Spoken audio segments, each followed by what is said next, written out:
സഹൃദയരെ കലാസ്വാദകരെ നിങ്ങൾക്ക് സ്വാഗതമോതുന്നു, സ്വാഗതമോതുന്നു. സഹൃദയരെ കലാസ്വാദകരെ നിങ്ങൾക്ക് സ്വാഗതമോതുന്നു, സ്വാഗതമോതുന്നു.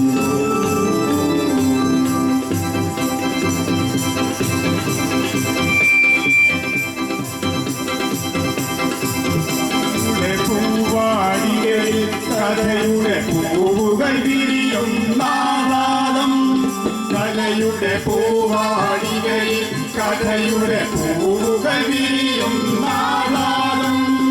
മനുഷ്യ ജീവിത കഥയുടെ ലോകം സുഗന്ധപൂരിതമാകുന്നു, മനുഷ്യ ജീവിത കഥയുടെ ലോകം സുഗന്ധപൂരിതമാകുന്നു, സുഗന്ധപൂരിതമാകുന്നു.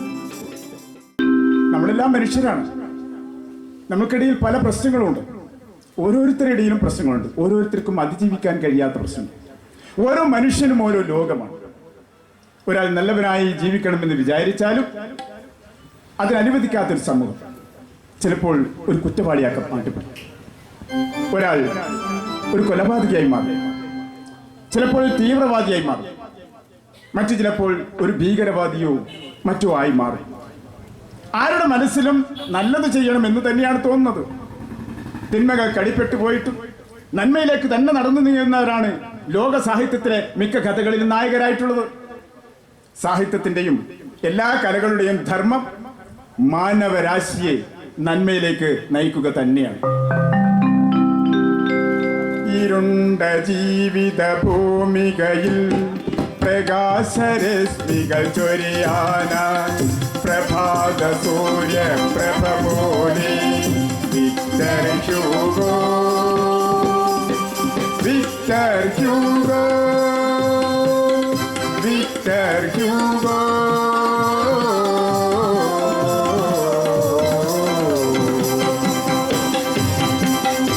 ഇരുണ്ട ജീവിത ഭൂമികയിൽ പ്രകാശരശ്മികൾ ചൊരിയാനായി പ്രഭാത സൂര്യ പ്രഭ പോലെ Victor Hugo, Victor Hugo, Victor Hugo.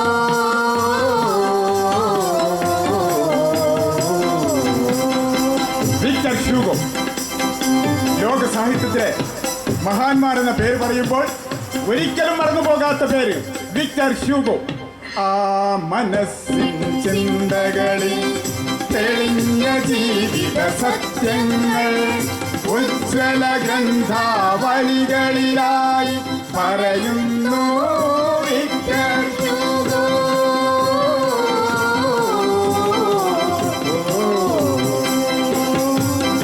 ആ മനസ്സിൻ ചിന്തകളിൽ തെളിഞ്ഞ ജീവിത സത്യങ്ങൾ ഉജ്ജ്വല ഗ്രന്ഥാവലികളിലായി പറയുന്നു Victor Hugo.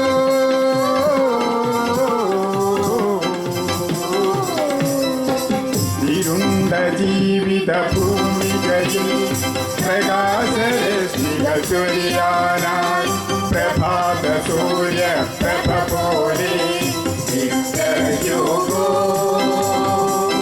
Victor Hugo, Victor Hugo.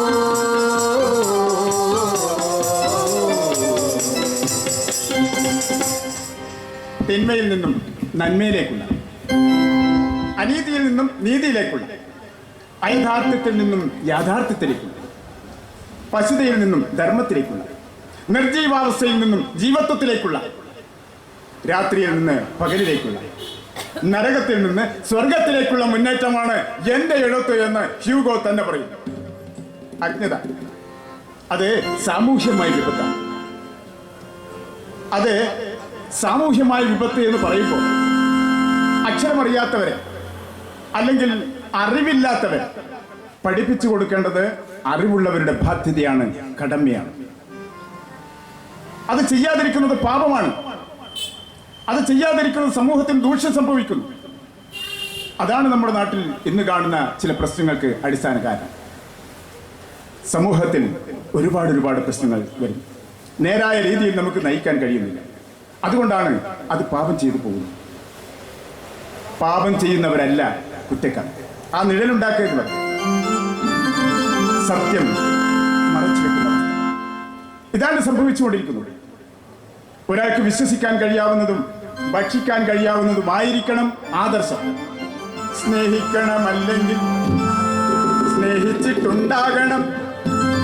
അത് മതി ജീവിതം മുഴുവനായി. ദുഃഖിച്ചിടുന്നതെങ്കിൽ സ്നേഹം കൊടുത്തിടുവാൻ കഴിയണം. അതാണ് വൈശിഷ്ട്യം. മനുഷ്യത്വം അത് ഏകത്വമാണ്. എല്ലാ മനുഷ്യരും ഒരേ മണ്ണുറ കൊണ്ടാണ് ഉണ്ടാക്കപ്പെട്ടത്. ഈശ്വര കൽപ്പനയിൽ ഇഹലോകത്തിൽ നോക്കിയാലും തീർച്ച ഒരേ നിഴൽ മാത്രം മുമ്പേ, ഒരേ ദേഹം മാത്രം ഇപ്പോൾ, ഒരേ ഒരു ചാരം മാത്രം ഇരിപ്പാണ്. പ്രകൃതിയിൽ സൃഷ്ടിച്ചിട്ടുള്ള എല്ലാറ്റിലും വെച്ച് ഏറ്റവും മഹത്തരമായ ഒന്നാണ് മനുഷ്യഹൃദയം. ആ മനുഷ്യഹൃദയമാണ് ഈ ഭൂമിയിൽ, ഈ പ്രപഞ്ചത്തിൽ ഏറ്റവും കൂടുതൽ പ്രകാശം ചൊരിയുന്നത്. മനുഷ്യൻ എത്രമാത്രം ഉദാത്തമായ വികാരങ്ങളാൽ പ്രചോദിതനാകണമെന്ന് ഉത്തമ ബോധ്യമുള്ള മഹാനായ എഴുത്തുകാരനായിരുന്നു വിക്ടർ ഹ്യൂഗോ. അദ്ദേഹത്തിന്റെ വിശ്വവിഖ്യാതമായ ലോകത്തിലെ തന്നെ ഏറ്റവും പ്രസിദ്ധമായ നോവലുകളിൽ ഒന്നാണ് ലേ മിറാബിൾ. മഹത്തായ സന്ദേശം, ദിവ്യമാം സന്ദേശം, ലോകത്തിനേകോ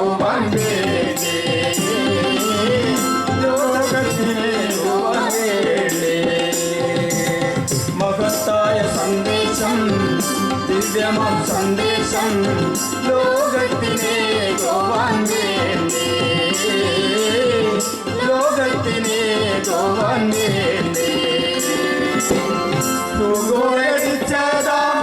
കഥയിത പറയുന്നു. പാവങ്ങൾ പാവങ്ങൾ പാവങ്ങൾ, യൂറോവിന്റെ പാവങ്ങൾ.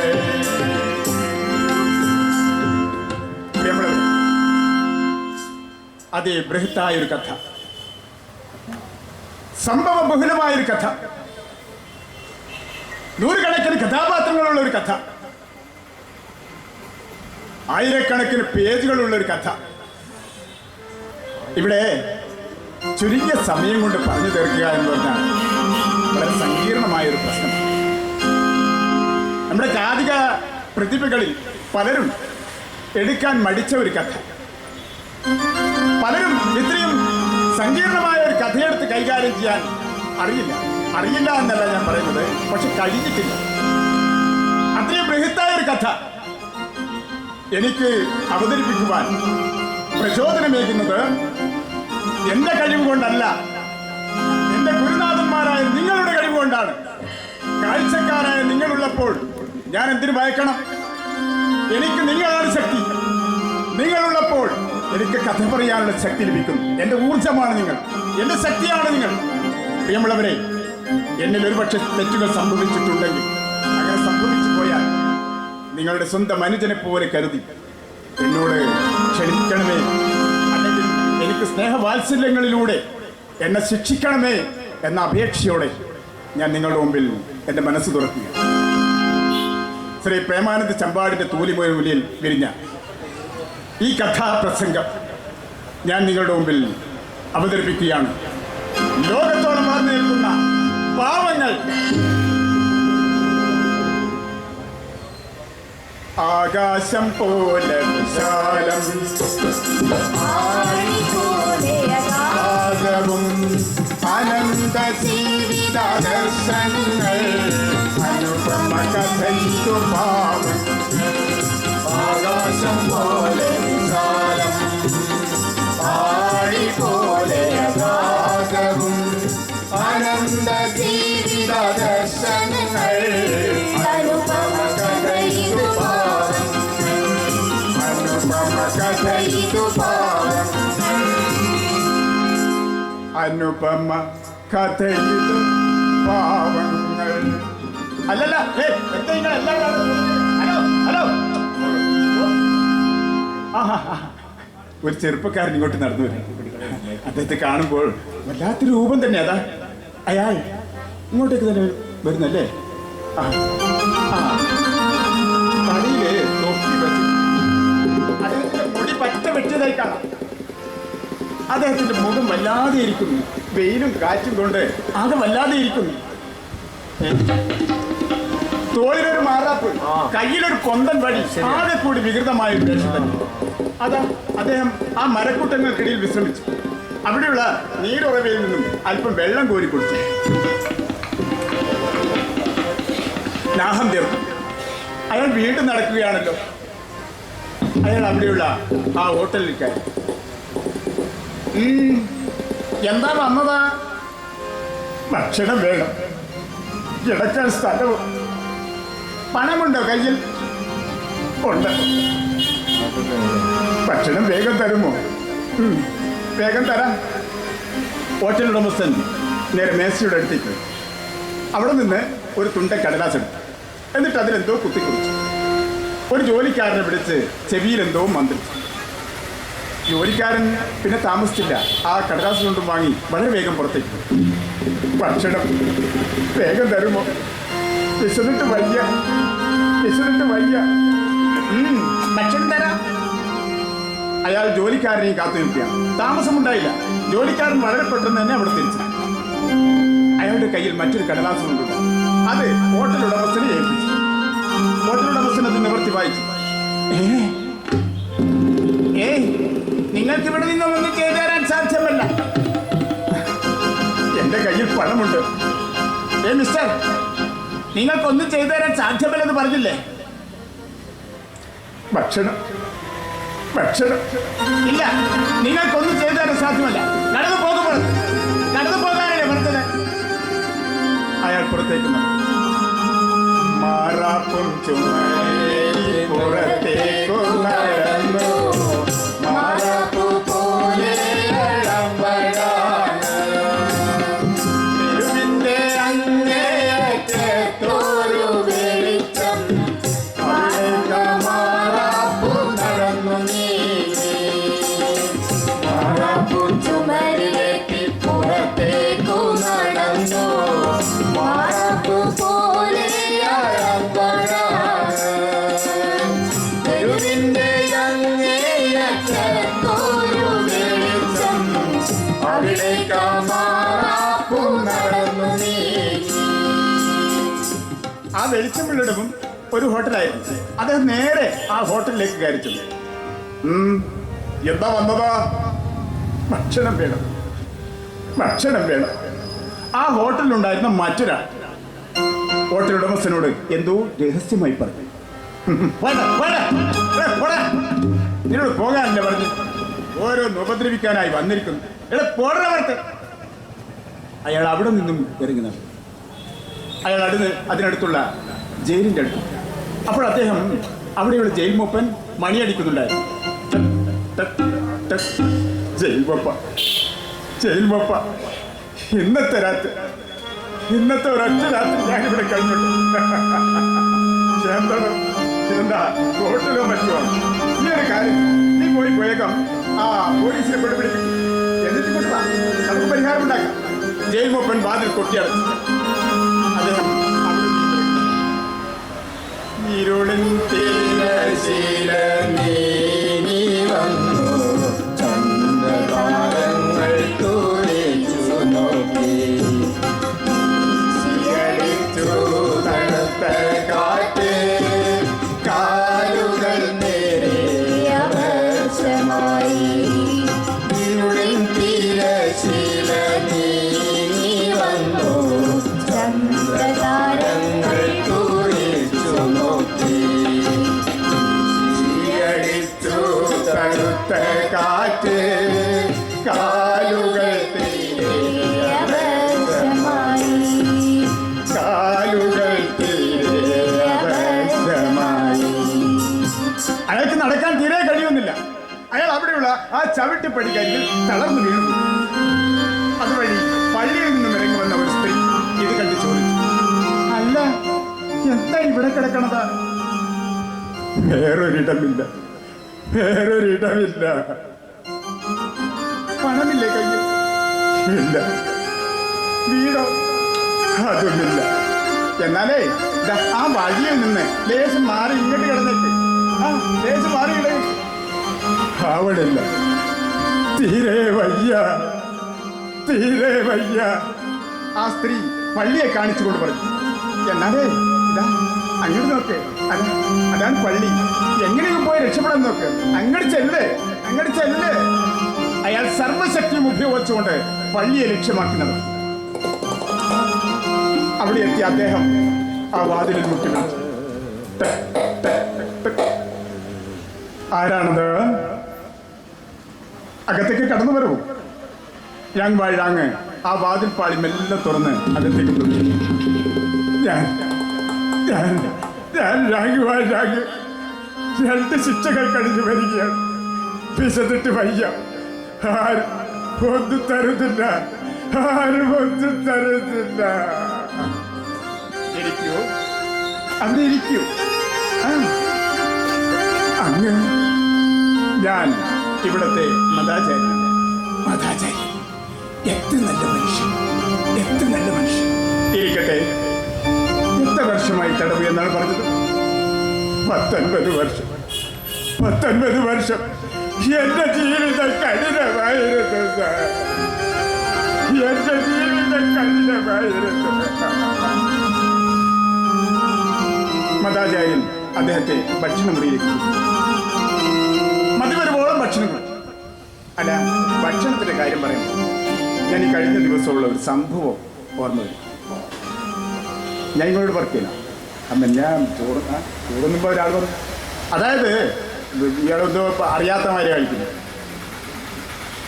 കഴിഞ്ഞ ഒരു 1-2 ആഴ്ചയായിട്ടുള്ളൂ. ഞാൻ നേരത്തെ പറഞ്ഞു, എൻ്റെ ജോലിയുടെ വെപ്രാളത്തിനിടയിൽ ഞാൻ ഈ ശ്യാമയിൽ വന്ന് ഈ കഥാപ്രസംഗ മഹോത്സവത്തിൻ്റെ പ്രവർത്തനമൊക്കെ നടത്തി ഒരല്പം താമസിച്ചു പോയി എന്ന് പറഞ്ഞാൽ എൻ്റെ വീട്ടിലെത്തുമ്പോൾ ഒരു 3-3:30 ഞാൻ സ്വതവേ ഒരു 12:30 1 മണിയാകുമ്പോഴത്തേക്കിന് ശരാശരി അങ്ങനെ വീട്ടിലെത്തും.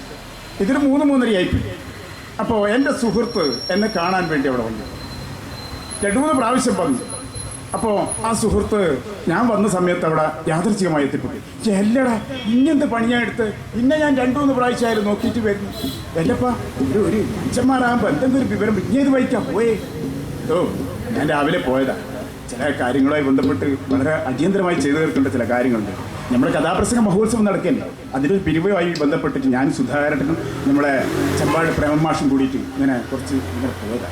കുറച്ച് കാശെല്ലാം സംഘടിപ്പിക്കണ്ടേ. വളരെ സങ്കീർണമായ പ്രശ്നമല്ലേ, അതുകൊണ്ടെല്ലാം അല്ല ഞാൻ വളരെ കാര്യമായിട്ട് ചില കാര്യങ്ങളോട് പറയാൻ പറ്റും. അന്നൊരു കാര്യം ചെയ്യും, ഞാൻ കൈ കഴുകും. എനിക്ക് ഭക്ഷണം കഴിക്കാൻ വിശന്നിട്ട് സഹിക്കാൻ കഴിയും. ഇനി വാ നമുക്ക് ലേശം ഭക്ഷണം കഴിക്കാൻ. അനക്ക് വേണ്ട, ഞാൻ വീട്ടിലേക്ക് പോവല്ലേ. ഇനി കഴിച്ചോ. എടോ എനിക്കായിട്ട് ഇവിടെ ഒരു ഭക്ഷണമൊന്നും വെച്ചിട്ടില്ല, വാ നമുക്ക് ഒരുമിച്ച് കഴിക്കാം. അങ്ങനെ എൻ്റെ നിർബന്ധത്തിന് വഴങ്ങി അവൻ എന്നോടൊപ്പം ഭക്ഷണം കഴിക്കാൻ വേണ്ടി. അപ്പോൾ എൻ്റെ ചോറുള്ള മേശപ്പുറത്ത് ഇങ്ങനെ റെഡിയായി നിൽക്കുന്നത് ഒരു പ്ലേറ്റേ ഉള്ളൂ. എൻ്റെ ഭാര്യ ഒരു പ്ലേറ്റും കൂടി കൊണ്ടു തന്നു. ഭാര്യയും അവിടെ തന്നെ നിന്നു. അപ്പോൾ ഞാൻ പ്ലേറ്റിലേക്ക് ഇങ്ങനെ ഒരു 2-3 സ്പൂൺ ചോറിങ്ങനാക്കി ഒന്നും കൂടി തട്ടാൻ നോക്കുമ്പോൾ കാണാം മതി മതി മതി മതി മതി മതി നിർത്തിക്കളാ നിർത്തിക്കള മതിയെന്ന്. എടോ കുറച്ചും കൂടി ചോറ് ഇഷ്ടം പോലെ അകത്തുണ്ടെന്ന്. ഇനി എന്തിനാ ഭയപ്പെടുന്നു? ഇനി തിന്നോ ചോറ്? ഞാൻ ഒന്നും കൂടി തട്ടാൻ നോക്കും. മതി മതി മതി മതി മതി. എന്നാ അങ്ങനെയാ? എന്നാൽ പിന്നെ അങ്ങനെ ആയിക്കോട്ടെ. ഞാനങ്ങനെ നിർബന്ധിച്ചൊന്നുമില്ല. ഞാൻ ആ കാര്യമെല്ലാം വിളമ്പി കൊടുത്തു. ഇതിനിടയിൽ അവൻ വന്ന കാര്യങ്ങൾ നമ്മളിങ്ങനെ സംസാരിച്ചുകൊണ്ടിരിക്കുന്നുണ്ട്. ഏതായാലും കാര്യങ്ങളൊക്കെ പറഞ്ഞു കഴിഞ്ഞു. അവൻ വളരെ വേഗം തന്നെ ചോറും തിന്ന് അവിടെ നിന്ന് പോയി. പിന്നീടാണ് എൻ്റെ സീമന്തിരി എന്നോട് കാര്യം പറയുന്നത്. എല്ലാ മനുഷ്യരെ നിങ്ങളും തരാളാ എല്ലപ്പാ, നിങ്ങൾ വന്ന് കൈയും കൈ നേരെ പോയിട്ട് മേശൻ്റെ അടുക്കിയിരുന്നു. നിങ്ങളെ ചങ്ങായിനെയും കൂട്ടിയിട്ട് പോയിരുന്നു. അടുക്കളയിൽ എന്താ സ്ഥിതി? നിങ്ങൾ വല്ലതും പറഞ്ഞു. ഞാൻ ഇന്നലെ രാത്രിത്തെ ചോറുമെല്ലാം എൻ്റെതാക്കി. നമ്മൾ 2 ആളേ ഉള്ളൂ കൊണ്ട് ഞാനിങ്ങനെ ഒപ്പിച്ച് കൊണ്ടുപോകുന്നേ. അയാളെയും വിളിച്ചാടി എത്തിക്കിടേണ്ട ചോറൊന്നുമില്ല. അതല്ലേ ഞാൻ നിങ്ങളുടെ കാല് ചവിട്ടി ഉരച്ച് നഖം കൊണ്ട് വരെ കുഴിച്ചിട്ട് നിങ്ങൾക്ക് തിരിഞ്ഞില്ല എന്ന് പറഞ്ഞു. അപ്പം അതാ കാര്യം. ഓളോട് കാല് മാറിപ്പോയി. ഇവിടെ ചോറ് നല്ലോണം കഴിച്ചു. അങ്ങ് ഭക്ഷണമൊക്കെ നല്ലോണം കഴിച്ച ശേഷം അദ്ദേഹത്തിന് ഉറങ്ങുവാനുള്ള സൗകര്യം ചെയ്തു. ഒരുറക്ക് കഴിഞ്ഞു. അദ്ദേഹം ഞെട്ടി ഉണർന്നു. അദ്ദേഹം പൂർവ്വകാല സ്മൃതികളിലേക്ക് ഒന്ന് ഊളിയിട്ടു. ഓർമ്മകളിൽ പഴയ കാലം, ചെറുപ്പകാലം അച്ഛനില്ലാത്ത അമ്മയില്ലാത്ത ചെറുപ്പകാലം ഓർമ്മകളിൽ പഴയ കാലം ചെറുപ്പകാലം അച്ഛനില്ലാത്ത അമ്മയില്ലാത്ത ചെറുപ്പകാലം കൂലിപ്പണി കൊണ്ട് കുടുംബത്തെ പോറ്റിയ കഷ്ടപ്പാടിന്റെ നിറഞ്ഞ കാലം കൂലിപ്പണി കൊണ്ട് കുടുംബത്തെ പോറ്റിയ കഷ്ടപ്പാടിന്റെ നിറഞ്ഞ കാലം ഓർമ്മകളിൽ പഴയ കാലം ചെറുപ്പകാലം അച്ഛനില്ലാത്ത അമ്മയില്ലാത്ത ചെറുപ്പകാലം. സഹോദരി കുട്ടികളുണ്ട്. സഹോദരിയുടെ ഭർത്താവ് നേരത്തെ മരിച്ചു പോയിരുന്നു. സഹോദരിയും സഹോദരനും പണിക്ക് പോയി. വളരെ വളരെ കഷ്ടപ്പാടിലൂടെയാണ് ആ കുടുംബം കഴിഞ്ഞു പോകുന്നത്. വളരെ വളരെ കഷ്ടപ്പാടിലൂടെയാണ് അന്നത്തെ കാലം ജീവിച്ചു പോന്നിരുന്നത്. നമുക്ക് വ്യത്യസ്തമായ കാലയളവുകളെ കുറിച്ച് പലതും പറയാനുണ്ടാവും. വളരെ വളരെ കഷ്ടം ദുരിതപൂർണമായ ജീവിതം നയിച്ച പല പല കാലഘട്ടങ്ങളും അതിജീവിച്ച് വന്നിരുന്നവർ എൻ്റെ മുമ്പിലിരിക്കുന്നുണ്ട്. അതുകൊണ്ടാണ് ഞാൻ പ്രത്യേകിച്ച് പറയുന്നത്, വളരെ കഷ്ടപ്പാടിലൂടെയാണ് അന്നത്തെ ജീവിതം കഴിഞ്ഞു പോകുന്നത്. സഹോദരിക്ക് 7 കുട്ടികൾ, സഹോദരിയും സഹോദരനും ഉൾപ്പെടെ 9 പേര് ജീവിക്കണം. വളരെ തുച്ഛമായ കൂലി അക്കാലത്ത് കിട്ടിയിരുന്നുള്ളൂ. വളരെ വളരെ ഞെങ്ങി ഞെരുങ്ങി ജീവിച്ചുകൊണ്ടിരിക്കുകയാണ്. പണിയെടുത്തിട്ടും പട്ടിണി തിന്ന് ജീവിക്കുന്ന ഒരു കുടുംബം. അങ്ങനെ ഇതുപോലത്തെ ഒരു മഴക്കാലം വന്നു. മഴക്കാലമായതുകൊണ്ട് പണി തീരെ ഇല്ലാതായി എന്ന് പറഞ്ഞാൽ മാത്രം പോരാ. പണിയെടുത്ത് പട്ടിണി തിന്ന് ജീവിക്കുന്ന ആ കുടുംബം പണി കൂടി ഇല്ലാതായപ്പോൾ മുഴുപട്ടിണിയിലായി. കുട്ടികൾ വിശന്ന് തളർന്നു കിടക്കുന്നു. വിശന്ന് തളർന്ന് മയങ്ങിപ്പോയിരിക്കുന്നു. കുട്ടികളുടെ ദയനീയ അവസ്ഥ കണ്ടപ്പോൾ ഞാൻ അങ്ങനെ അത് സഹിച്ചില്ല. അദ്ദേഹത്തിന് ആ പ്രയാസം കണ്ടു നിൽക്കാൻ സഹിച്ചില്ല. അതിനടുത്തൊരു പീടികയുണ്ട്, അപ്പം ചുട്ടു വിൽക്കുന്ന പീടിക. അവിടെ നിന്ന് കടം കെട്ടുകയില്ല, ആർക്കും കടം കെട്ടുകയില്ല. ഒരു ദിവസം പീടിക പൂട്ടിയ സമയം നോക്കി രാങ് മെല്ലെ അങ്ങോട്ടേക്ക് ചെന്നു. അടുത്തൊന്നും ആരുമില്ല എന്ന് ഉറപ്പുവരുത്തിയ ശേഷം രാങ് ശക്തിയായി അടികൊടുത്തു. അടിയും ചില്ലും തകർന്നു. രാങ് അപ്പവും എടുത്തോടി. ഇത് കേട്ടത് ഒച്ചഘട്ടത്തിൽ കടക്കാതെ പിന്നാലെ ഓടിച്ചിട്ട് പിടിച്ചു. രാങ് ആ അപ്പം ദൂരേക്ക് വലിച്ചെടുത്തു. അദ്ദേഹത്തിന്റെ കയ്യിൽ ചോര വലിക്കുന്നുണ്ടായിരുന്നു. രാങ്ങിന് അവിടുത്തെ കോടതി രാങ് ഇപ്പോ കാര്യം വഴിക്കുന്നില്ല. അദ്ദേഹത്തിന്റെ സഹതടവുകാർ അദ്ദേഹത്തോട് ചോദിച്ചു, അല്ല, നിങ്ങൾ തടവറയിൽ കഴിഞ്ഞുകൂടിയാലേ നിങ്ങളെ സഹോദരിയും കുട്ടികളും പട്ടിണിയൊക്കെ മരിച്ചു പോകില്ലേ? നിങ്ങൾ ഇവിടെ കിടക്കാൻ പാടില്ല. നിങ്ങൾ എങ്ങനെയും രക്ഷപ്പെടണം. ഞാൻ എങ്ങനെ രക്ഷപ്പെടും? അതിനുള്ള വഴി ഞങ്ങൾ ഉണ്ടാക്കിത്തരാം. അങ്ങനെ സഹതടവുകാരുടെ സഹായത്തോടെ രാങ് അവിടെ നിന്ന് രക്ഷപ്പെട്ടു. പക്ഷെ അദ്ദേഹത്തിന് വീട്ടിലെത്താൻ കഴിഞ്ഞില്ല. അതിനു മുമ്പേ വീണ്ടും പോലീസുകാർ പിടിക്കപ്പെട്ടു. വീണ്ടും തടവറയിൽ അടക്കപ്പെട്ടു. വീണ്ടും പിടിക്കപ്പെട്ടു. വീണ്ടും അടക്കപ്പെട്ടു. അങ്ങനെ നീണ്ട 19 സംവത്സരങ്ങൾ കഴിഞ്ഞുപോയി. എല്ലാവരും സ്നേഹത്തോടെ പറഞ്ഞൊരുവാക്കും സ്നേഹത്തോടെ ചെറുവായിരുന്നു മനസ്സിലല്ല കായത്തോടും ഈശ്വരനോടും എല്ലാവരും സ്നേഹത്തോടെ പറഞ്ഞൊരുവാക്കും സ്നേഹത്തോടെ ചെറുവായിരുന്നു മനസ്സിലല്ല കായത്തോടും ഈശ്വരനോടും. രാങ് ഞെട്ടി ഉണർന്നതാണ്. നാളത്തെ പ്രഭാതമായാൽ എന്തു ചെയ്യും എന്ന വിചാരത്തിലാണ് അദ്ദേഹം ഞെട്ടി ഉണർന്നത്. ഭക്ഷണമുറിയിലെ വെള്ളിപ്പാത്രങ്ങൾ ഭക്ഷണമുള്ളിൽ തെളിഞ്ഞു വന്നല്ലോ. ഇഷ്ടാൽ വലിയൊരു തുകയും ചുറ്റും പണത്തിലുണ്ടാവില്ല വിഷമം മുഴുമാണ്. അയാൾ മെല്ലെ പതുങ്ങി ആ മുറിയിലേക്ക് നടന്നു. ആ വാതിൽപ്പാൽ മെല്ലെ തുറക്കണം.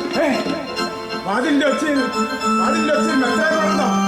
രാങ് ആ മുറിയിലേക്ക് മെത്രാന്റെ മുറിയിലേക്ക് ഒന്ന് മെല്ലെ പാടി നോക്കി. ഇല്ല ഇല്ല, തൃപ്തിയും സുഖവും സന്തോഷവും കൊണ്ട് ആ മുഖം തിളങ്ങുന്നുണ്ട്, ആ മുഖം തിളങ്ങുന്നുണ്ട്.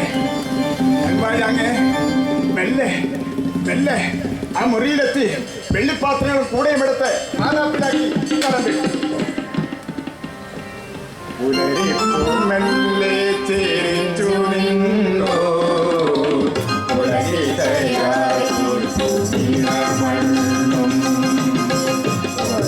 ിലൂടെ നടന്നു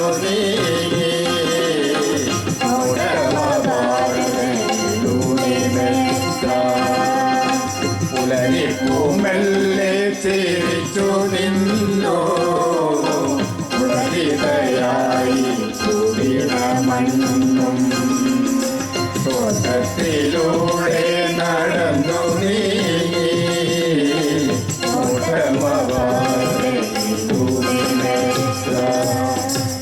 എന്നും നടക്കുന്ന ഒരു ശീലമുണ്ട് മെത്രാൻ.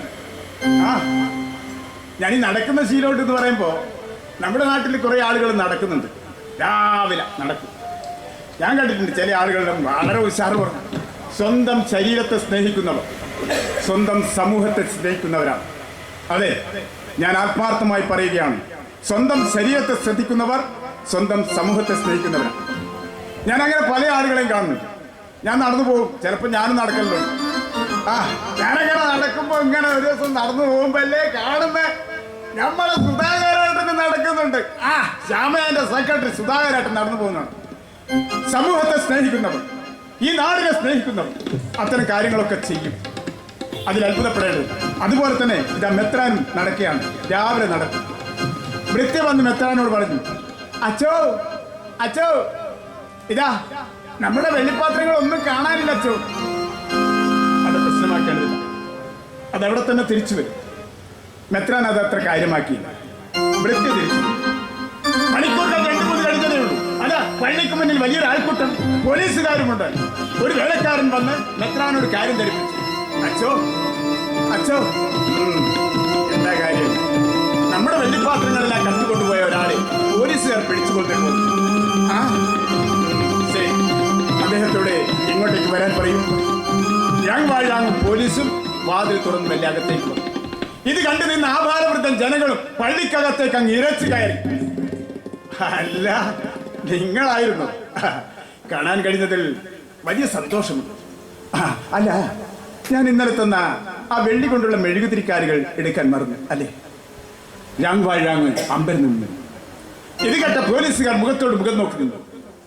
മെത്രാന്റെ വാക്ക് കേട്ട ജനങ്ങളെല്ലാം ഓരോരുത്തരായി പിരിഞ്ഞു പോയിക്കൊണ്ടിരുന്നു. യാങ് തനിച്ച. മെത്രാൻ വന്ന് യാങ്ങിന്റെ പുറത്ത് ആശ്ലേഷിച്ചു കൊടുക്കും. സാരം പൊയ്ക്കൊള്ളു, സാരമില്ല, നീ പൊയ്ക്കൊള്ളു. പക്ഷെ ഒരു കാര്യം, ഈ പണം കൊണ്ട് ഒരു നല്ല മനുഷ്യനായി തീരും എന്ന് നീ ചെയ്ത പ്രതിജ്ഞ അതൊരിക്കലും മറന്നു പോകരുത്. പൊയ്ക്കൊള്ളു. യാങ് വേച്ച് നവ. പോകുന്ന വഴിയിൽ ഒരു കുട്ടി നാണയം കൊണ്ട് കളിക്കുന്നുണ്ട്. നാണയം കൊണ്ട് കളിക്കുന്നതിനിടെ ആ നാണയം എവിടെയോ തെറിച്ചു വീണു. അതുവഴി വന്ന യാങ് ആ നാണയത്തിന് മുകളിൽ കാത്തിരുന്നു. കുട്ടി എത്ര തിരക്കിയിട്ട് നാണയം കാണാനില്ല. ചേട്ടാ, നാണയം കണ്ടോ ചേട്ടാ? ഇല്ല, ഞാൻ കണ്ടിട്ടേ ഇല്ല എന്ന് യാങ് ഉറപ്പിച്ചൻ പറഞ്ഞു. പിന്നെ കുട്ടി എത്ര തിരക്കിയിട്ട് നാണയം കാണുന്നു. നാണയം എടുക്കാതെ കുട്ടി തിരിച്ചു. യാങ് ആ നാണയം എന്നിട്ട് കുട്ടി പോയ ഭാഗത്തേക്ക് അല്പസമയം അയാൾ നോക്കി. മനസ്സു തപിച്ചു, നെടുവീർപ്പുയർന്നു. പിന്നാലെ ഓടിലാങ്, കുട്ടിതൻ പിന്നാലെ ഓടിലാങ്. കണ്ടില്ലവനെയും തളർന്നിരുന്നു. ഞാനൊരു ദുഷ്ടൻ, ഞാനൊരു ദുഷ്ടനാണ്.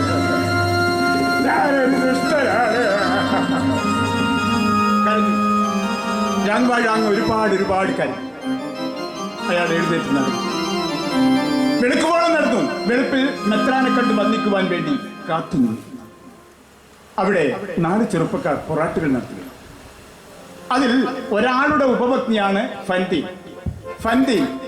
ആരൊന്നു കണ്ടാലും പിന്നെയും നോക്കിപ്പോ ആരുടെ മനസ്സിലും സുഗന്ധം പരന്നിടും മഴമച്ചെടിയിലെ താരകപ്പൂവായി ആകർഷകമായി ഇരിക്കും പന്തേ.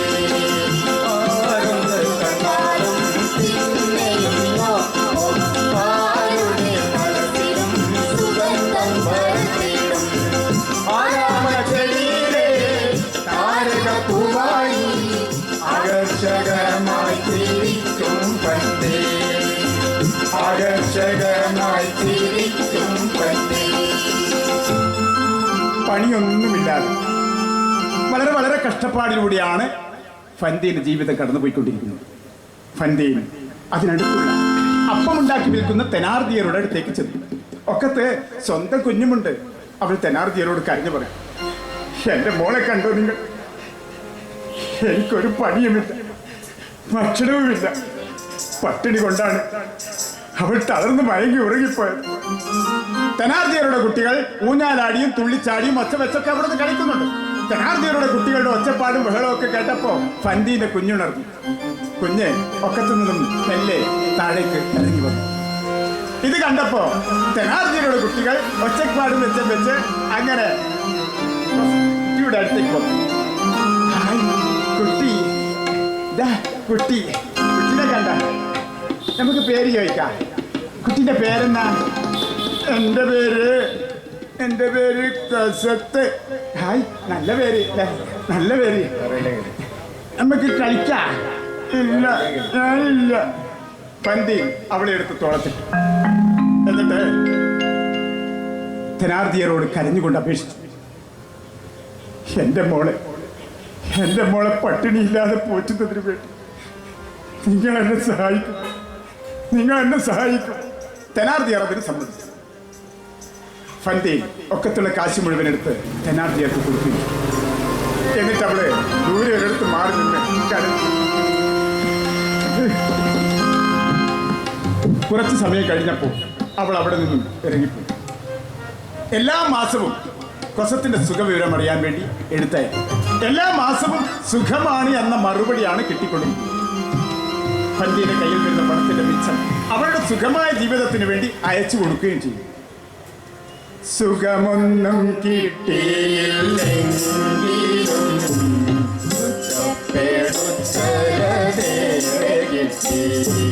വർഷങ്ങൾ കണ്ടു കഴിഞ്ഞു പോയി 5 വയസ്സുള്ള വേലക്കാരി. സുഖമൊന്നും കിട്ടിയില്ലെങ്കിലോ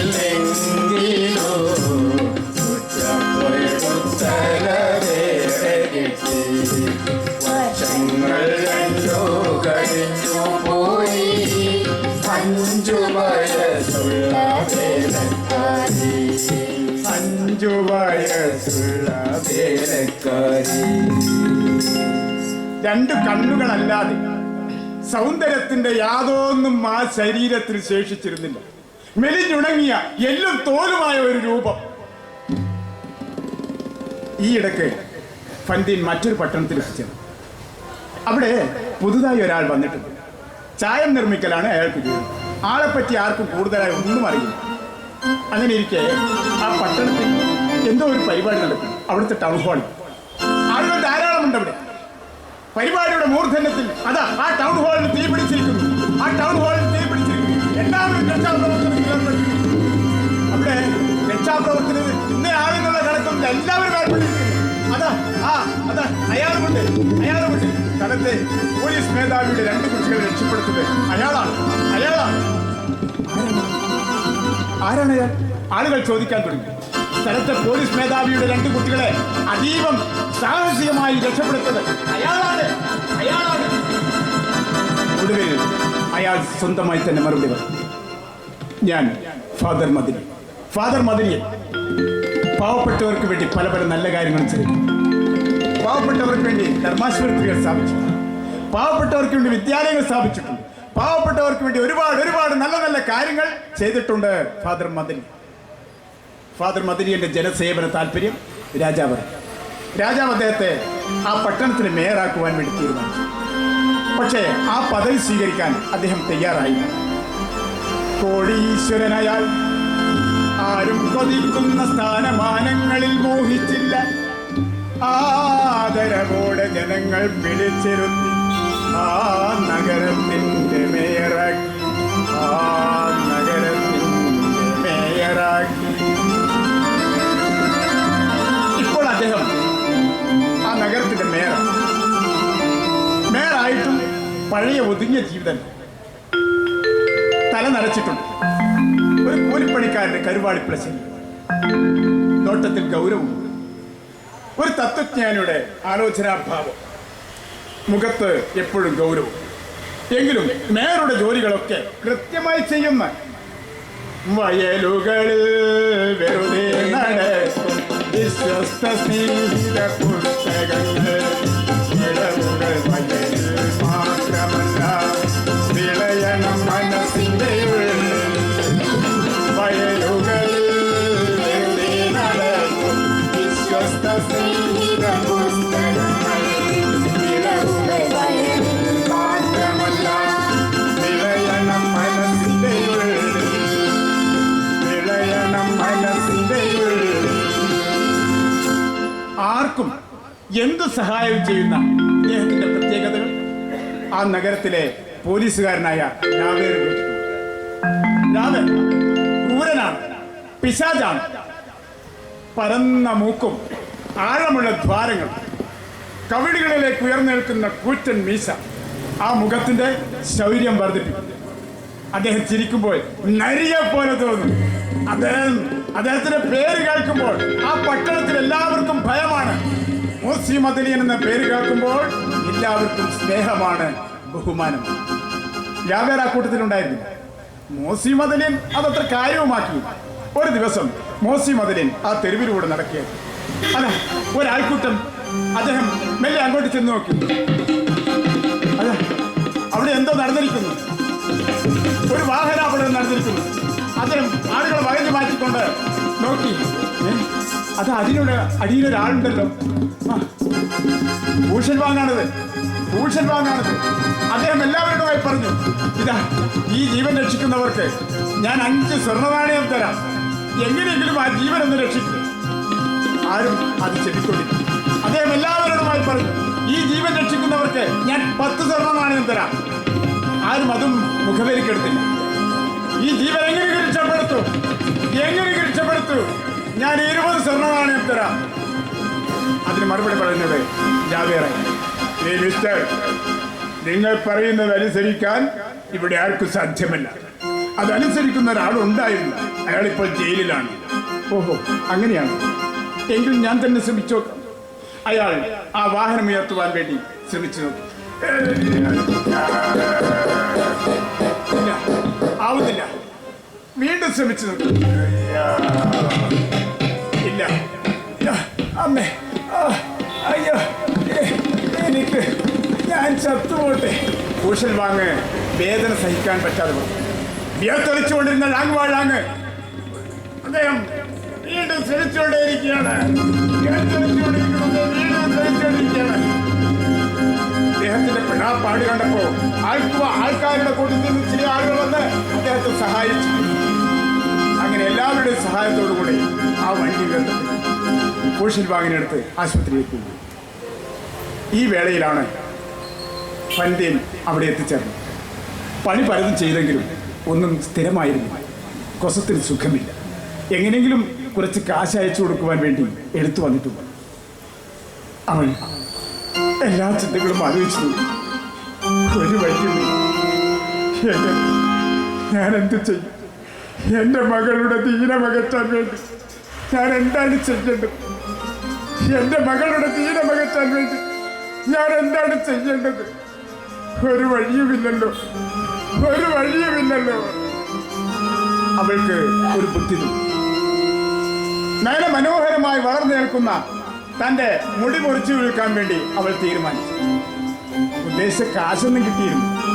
എങ്കിലും കിട്ടിയ കാശും വാങ്ങി അവൾ തിരിച്ചു നടന്നു. ആ തെരുവോരത്ത് അതാ കുറച്ചാളുകൾ ഫന്തീൻ അവിടെ ഏന്തി വലിച്ചു നോക്കി. അതെ, പല്ലിന്റെ മരുന്ന് വിൽപ്പനയായിരുന്നു. ആ അവരുടെ ഏന്തി വലിഞ്ഞുള്ള ആ നോട്ടം കണ്ടപ്പോൾ വൈദ്യൻ പറഞ്ഞു, ഹായ്, നല്ല പല്ലേ, നല്ല പല്ലേ, 2 പല്ല് പറിച്ചു തന്നാൽ നല്ല വില തരാം, നല്ല വില തരാം. അവൾ മറ്റൊന്നും ആലോചിച്ചില്ല. തന്റെ മകളുടെ നീളം പകറ്റാൻ വേണ്ടി അവൾ എന്ത് ചെയ്യുമായിരുന്നു, എന്തും. അവൾ പല്ല് പറിച്ചു വിറ്റു. കിട്ടിയ കാശും വാങ്ങി തിരിച്ചു നടക്കുമ്പോൾ ആൾക്കൂട്ടത്തിനിടയിൽ നിന്നും ആരോ അവളെ പരിഹസിച്ചു. കണ്ടില്ലേ, ഓളെ നടത്തം കണ്ടില്ല, പല്ലുമില്ല പൊടിയുമില്ല, എന്നിട്ട് ഓളെ നടത്തം കണ്ടില്ല. അവൻ അയാളുമായി വഴക്കടിച്ചു. ഈ വഴക്കിനിടയിൽ ജാവേർ വന്ന് അവളെ ബലമായി പിടിച്ചു പടി.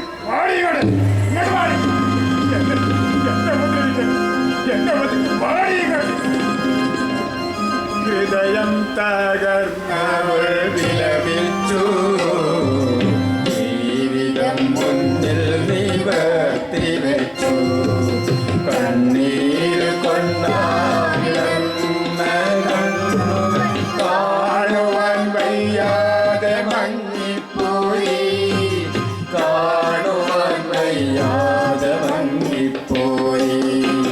ഹൃദയം തകർന്നവൾ വിലപിച്ചു, ജീവിതം മുന്നിൽ നിവർത്തി വെച്ചു, കണ്ണീർ കൊണ്ടാടുന്ന കണ്ണുകൾ കാണുവാൻ വയ്യാതെ മങ്ങിപ്പോയി, കാണുവാൻ വയ്യാതെ മങ്ങിപ്പോയി.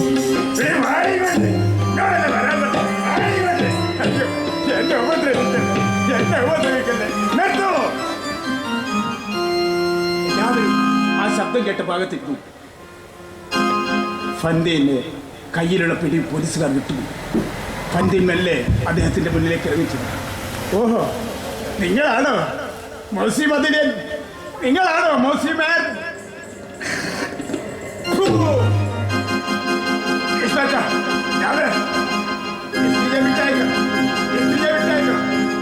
ഫന്തീനും ജാവേറും ഒരുപോലെ പരിഭ്രമിച്ചു. ഫന്തീൻ മെല്ലെ അവിടെ നിറങ്ങി. ജാവേർ വീണ്ടും അവളെ തടഞ്ഞിരുത്തി.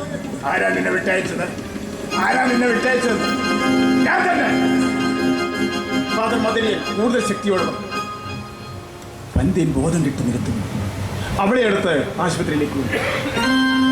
എല്ലാ ദിവസവും 2 നേരം അവളുടെ സുഖവിവരം അറിയാൻ വേണ്ടി ഫാദർ മദനിയൻ അവിടെ ചെല്ലുമായി. എല്ലാ ദിവസങ്ങളിലും അതിൽ പതിവാക്കി.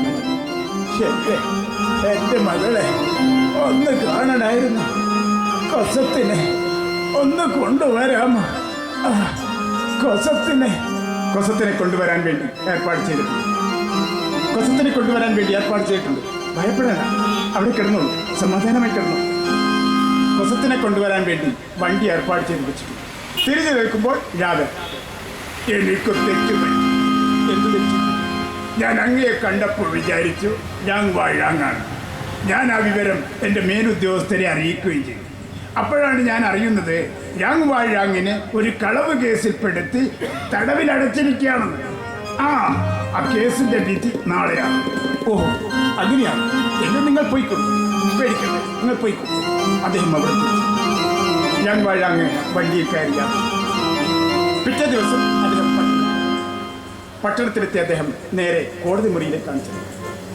അവിടെ വിചാരണയിലിരിക്കുന്ന അയാളെ എല്ലാവരും വിളിക്കുന്നത് യാങ് വാഴാങ് എന്നാണ്. വർഷങ്ങൾക്ക് മുമ്പുള്ള അതേ രംഗത്ത് സാക്ഷികളെല്ലാം വിചാരണക്കാരനെതിരായിട്ടാണ് മൊഴി കൊടുക്കുന്നത്.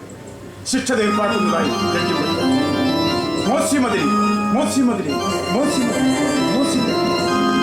ആ കോടതിക്കകത്ത് ആ ശബ്ദം ഒരു തരംഗം പോലെ അലയടിച്ചുകൊണ്ടേയും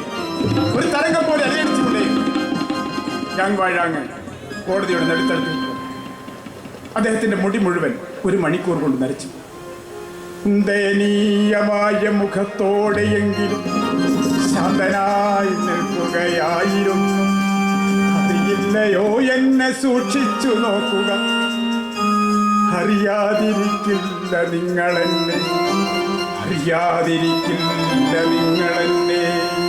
കോടതിയാകെ സ്തംഭിച്ചു പോയി. അദ്ദേഹം അവിടെ നിന്നും ഇറങ്ങി മെല്ലെ മുന്നോട്ട്. നിങ്ങൾക്ക് ആവശ്യമുള്ളപ്പോൾ എന്നെ ഇപ്പോൾ ഞാൻ നേർത്ത കുളിരുമായി തീകാറ്റ് പുലരൊളി വന്നെത്താറായ നേരം നിദ്രയിലേക്കു കൊടുത്തിയപ്പോൾ വീശിയിരുന്നു മയങ്ങി പന്തി. അപ്പോഴാണ് അദ്ദേഹം അവിടെ എത്തിച്ചേർന്നത്. പന്തേന് എങ്ങനെയുണ്ട് പന്തേന്? ഇപ്പോൾ സുഖമുണ്ട് സിസ്റ്റർ. അല്ല എന്തെങ്കിലും അസുഖമുണ്ടോ? ഇല്ല, ഒന്നുമില്ല. അല്ല കൊസത്തിനെ കൊണ്ടുവന്നിട്ടുണ്ടോ? ഇല്ല, അവിടെ പോകാൻ പറ്റിയില്ല. പോകാമെന്ന് വിചാരിച്ചതായിരുന്നു, പക്ഷെ പോകാൻ പറ്റിയില്ല. തിരിഞ്ഞു നിൽക്കുമ്പോൾ അതാ രാവേർ വീണ്ടും വന്നിരിക്കുന്നു. കൊടുത്ത പരാതി ശരിയായതിൽ സന്തോഷിച്ചിരിക്കുകയാണ് രാവേർ. കൊസത്തിനെ കൂട്ടിക്കൊണ്ടുവരേണ്ട കാര്യം രാവേറിനുണ്ട്. പക്ഷെ അതൊന്നും കേൾക്കാൻ ആ ക്രൂരനായ പോലീസുകാരൻ തയ്യാറായിരുന്നില്ല. അദ്ദേഹം അതൊന്നും കേൾക്കാൻ തയ്യാറില്ല. ഫന്തീൻ ഒന്ന് ഞെട്ടി ഉണർന്നു. കണ്ണു തുറന്നു നോക്കിയപ്പോൾ രാവേറിനെ കണ്ട ഫന്തീൻ ആകെ ഞെട്ടി പിടിച്ചു പോയി. അയ്യോ അയ്യോ,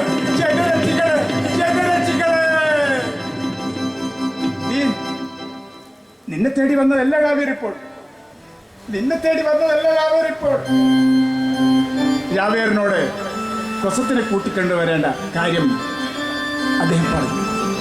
പക്ഷേ അദ്ദേഹം അതൊന്നും കേൾക്കാൻ തയ്യാറല്ലായിരുന്നു. മൃഗത്തിന്റെ ചേഷ്ടകൾ കാണിക്കുന്ന മനുഷ്യത്വമില്ലാത്ത പോലീസുകാരൻ അതൊന്നും കേൾക്കാൻ തയ്യാറല്ലായിരുന്നു. അദ്ദേഹം രാങ്വാഴാങ്ങിന്റെ കയ്യിൽ ശക്തിയായി പിടിച്ചു. രാങ്വാഴാങ്ങ് ശക്തിയായി കൈ തെറിപ്പിച്ചു. എന്നെ ഇപ്പോൾ തൊട്ടുപോകരുത്. രാവേർ ഒന്ന് വിളിച്ചു. വണ്ടി ഒരു ഊക്കിൽ എഴുന്നേറ്റു. എന്നിട്ട് അവിടെ തന്നെ നിങ്ങൾ ഈ പാവത്തെ കൊന്നിരിക്കും. രാങ്വാഴാങ്ങ് വണ്ടിയുടെ അടുത്തേക്ക്. എന്നിട്ട് ആ ചെവിയിലെന്തോ അത് മറ്റാർക്കും കേൾക്കാൻ കഴിയുമായിരുന്നു. വണ്ടിയുടെ മുഖം തേജസ്സിട്ടതായി. അദ്ദേഹം തല നേരെ വെച്ചു, കണ്ണുകൾ അടച്ചു, കൈകൾ ചേർത്ത് വെച്ചു. എന്നിട്ട് അതിൽ ചുമച്ചു. തിരിഞ്ഞു വന്ന് രാവേറിനോടായി പറഞ്ഞു, ഇതാ എന്നെ കൊണ്ടുപോയിക്കൊള്ളു. ഇനി ഞാൻ വരാൻ തയ്യാറാണ്. പോയിക്കൊള്ളു.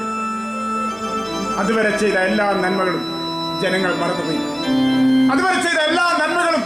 മറന്നുപോയിരിക്കുന്നു. അങ്ങനെ ഒരു പ്രത്യേകത നമുക്കുണ്ട്.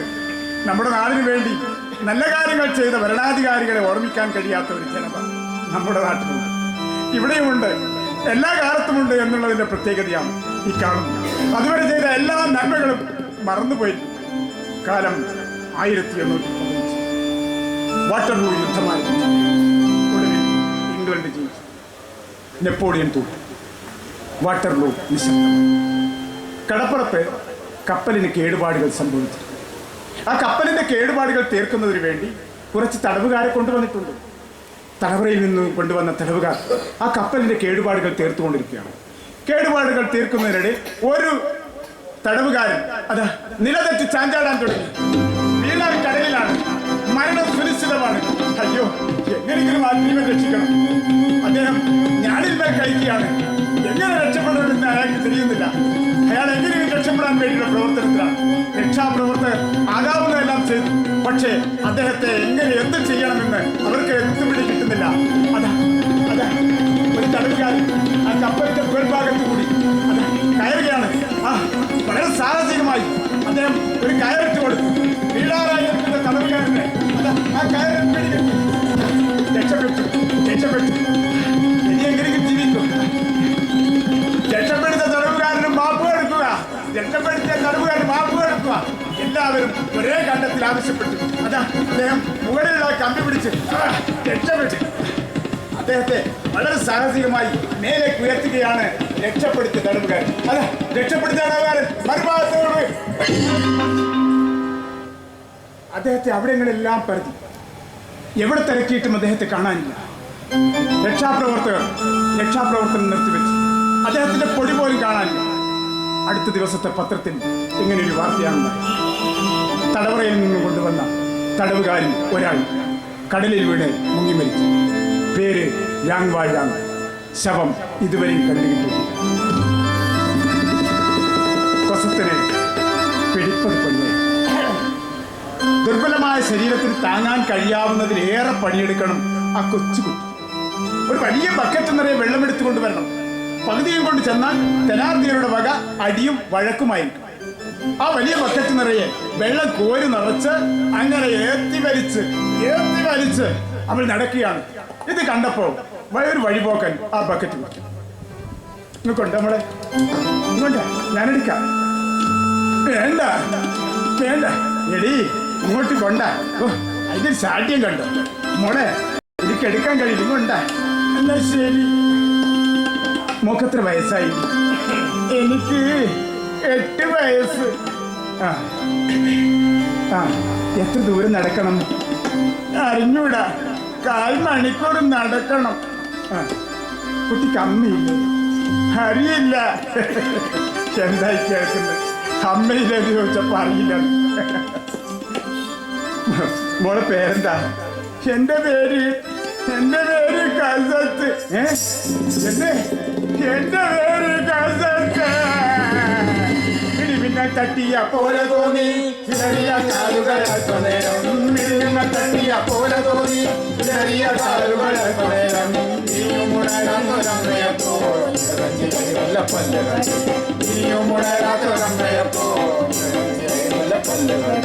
ഇടിമിന്ന തട്ടിയ പോലെ തോന്നി ചിലറിയ കാലുകളേരം. നീയുമുണരാത്തൊരമ്മയപ്പോ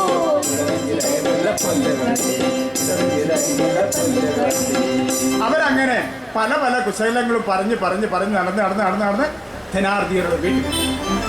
അന്ന് രാത്രി അവർക്ക് അവിടെ ഉറങ്ങുവാനുള്ള സൗകര്യം. പണം അയാൾ മുൻകൂറായി കൊടുത്തു.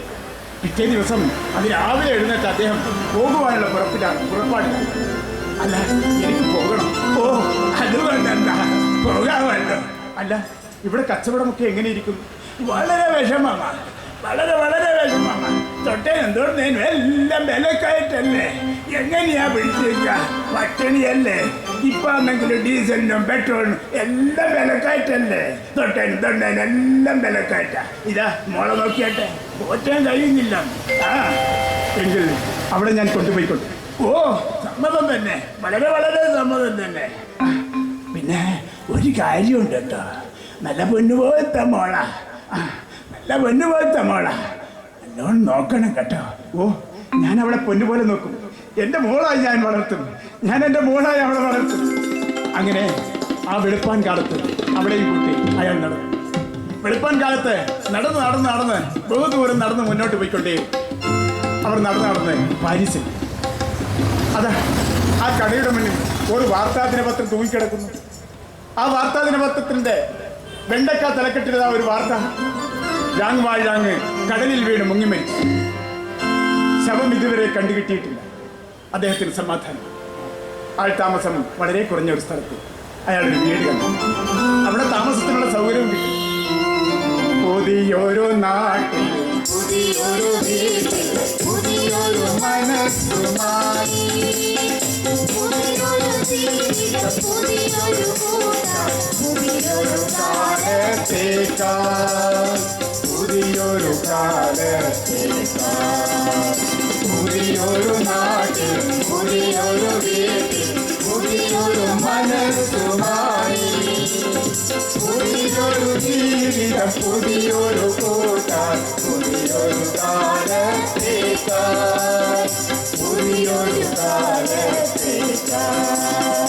പുതിയൊരു കൊസത്ത് അയാളുടെ മനസ്സിൽ സ്നേഹം വിരിയിച്ചു. കൊസത്തിനും കിട്ടി സ്നേഹനിധിയായ ഒരച്ഛൻ. അവൾ അങ്ങനെയാ വിളിക്കാറ്. അച്ഛാ അച്ഛാ. എന്നും സന്ധ്യയായാലാണ് രാങ് വാഴാങ് പുറത്തേക്ക് ഇറങ്ങുക. ആ വിളക്കുകാലിന്റെ അടുത്ത് ഒരു യാചകൻ പതിവായി ഇരിക്കുന്നത് രാങ് വാഴാങ്ങിന്റെ ശ്രദ്ധയിൽപ്പെട്ടിട്ടുണ്ട്. അന്നും പതിവ് പോലെ രാങ് വാഴാങ് യാചകന് നാണയമിട്ട് കൊടുത്തു. യാചകൻ രാങ് വാഴാങ്ങിനെ തന്നെ സൂക്ഷിച്ചു നോക്കുന്നതായി രാങ് വാഴാങ്ങിന് മനസ്സിലായി. ആരാണത്? രാങ് വാഴാങ് ആലോചിച്ചു. ആരാണത്? പിടി കിട്ടുന്നില്ലല്ലോ. രാങ് വാഴാങ് ഒന്നുകൂടി സുദീർഘമായാലോ. ആരാണത്? അത് റാവേറാണത്. പിന്നെ ഒട്ടും വൈകിയില്ല. നേരെ വീട്ടിലെത്തി കിട്ടിയതെല്ലാം മാറാപ്പിലാക്കി കൊസത്തിനെയും കൂട്ടി അദ്ദേഹം സ്ഥലം വിട്ടു. എത്ര നടന്നിട്ടും പരാതിയില്ല. കൊച്ചു കൊച്ചത്ത് ഒപ്പമുണ്ട്, എങ്ങോട്ടെന്നറിയാതെ ആണയാൾ വഴിയറിയാതെ നടന്നു നീ. ഒപ്പം കൊച്ചു കൊച്ചത്തും നടന്നു നീ. എത്ര നടന്നിട്ടും പരാതിയില്ല. കൊച്ചു കൊച്ചത്ത് ഒപ്പമുണ്ട്, എങ്ങോട്ടെന്നറിയാതെ ആണയാൾ വഴിയറിയാതെ നടന്നു നീ. ഒപ്പം കൊച്ചു കൊച്ചത്തും നടന്നു നീ. പള്ളിയിൽ നിന്നും 11 മണിയടിച്ചു. അവർ നടന്ന് ഇങ്ങനെ പോവുകയാണ്. അതാ ഒരു കെട്ടിടം. ആ കെട്ടിടത്തിന്റെ അതവിടുത്തെ പോലീസ് സ്റ്റേഷനാണ്. അത് കെട്ടിടത്തിന്റെ മുന്നിൽ 3 പോലീസുകാർ. അവർ ചെറിയ വഴിയിലൂടെ നടന്ന നല്ല വെളിച്ചമുള്ള സ്ഥലത്ത് അവിടെ 3 പേരുണ്ട്, അല്ല 4 പേരുണ്ട്. അതിലൊരാൾ ലാങ് ചൂണ്ടിക്കാണിക്കുന്നതായി ലാങ് മനസ്സിലായി. ലാങ് വസത്തിന്റെ അടുത്ത് തുളച്ചു. ഞാനെടുക്കാം. ലാങ് വേഗം നടന്ന് ഒരു പാലത്തിനടുത്ത്. പാലം ദൂരം തന്നെ വ്യക്തമായി കാണാൻ സാധിക്കുന്നു. അതാ ആ പാലത്തിലൂടെ 4 രൂപങ്ങൾ അടുത്തടുത്ത് വരുന്നതായി ലാങ് മനസ്സിലായി. ആലോചിച്ച് നിൽക്കാൻ സമയമില്ല. വലതുഭാഗത്തേക്കും ഇടതുഭാഗത്തേക്കും ഓരോ വഴി കാണുന്നുണ്ട്. അയാൾ വലതുഭാഗത്തുള്ള വഴിയിലൂടെ നടന്ന് ഒരു മതിൽക്കെട്ടിന് മുന്നിലെത്തി. മതിൽക്കെട്ടിന് എതിർവശത്തൂടെ നടന്ന് വഴി പിരിയുന്നവരിടത്ത് അവിടെയും അതാ ഒരാൾ കാവൽ നിൽക്കുന്നു. തിരിച്ചുപോയാൽ രാവേർ പിടിക്കും. രാവേർ പിടിക്കുന്നതല്ല പ്രശ്നം, മോളെ നഷ്ടപ്പെട്ടാലെന്തു ചെയ്യും? ആകെ ഒരാശയമുള്ളടി കുഞ്ഞുമോളത്തുള്ള ജീവിതവും. രാവേർ പിടിക്കുന്നതല്ല പ്രശ്നം, മോളെ നഷ്ടപ്പെട്ടാലെന്തു ചെയ്യും? ആകെ ഒരാശയമുള്ളടി കുഞ്ഞുമോളത്തുള്ള ജീവിതവും.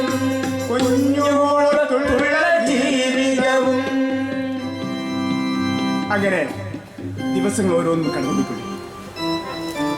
ആ മതിൽക്കെട്ടിന്റെ എതിർവശത്ത് അതാ കൊസത്ത് വല്ലാതെ തളർന്നിരിക്കും. ആ മതിൽക്കെട്ട് കയറി അദ്ദേഹം മെല്ലെ അപ്പുറത്തേക്ക് ഒരൊറ്റ ചാട്ടം. കൊസത്തിന്റെ കൈയൊരഞ്ഞ് അല്പം വേദനിച്ചിരിക്കും. മോളിവിടെ നിൽക്കും. ലാങ് അവിടെ നിർത്തി. ഈ സമയത്ത് ഇടവഴിയിൽ നിന്ന് രാവേറിന്റെ ശക്തി. അവൻ അവിടെ തന്നെ ഉണ്ട്, സൂക്ഷിച്ചു നോക്ക്, അവൻ അവിടെ തന്നെ ഉണ്ട്. ലാങ് കൊസത്തിന്റെ കൈപിടിച്ച് ആ മതിലിനോട് ചേർന്ന് മെല്ലെ മുന്നോട്ട് നീങ്ങി.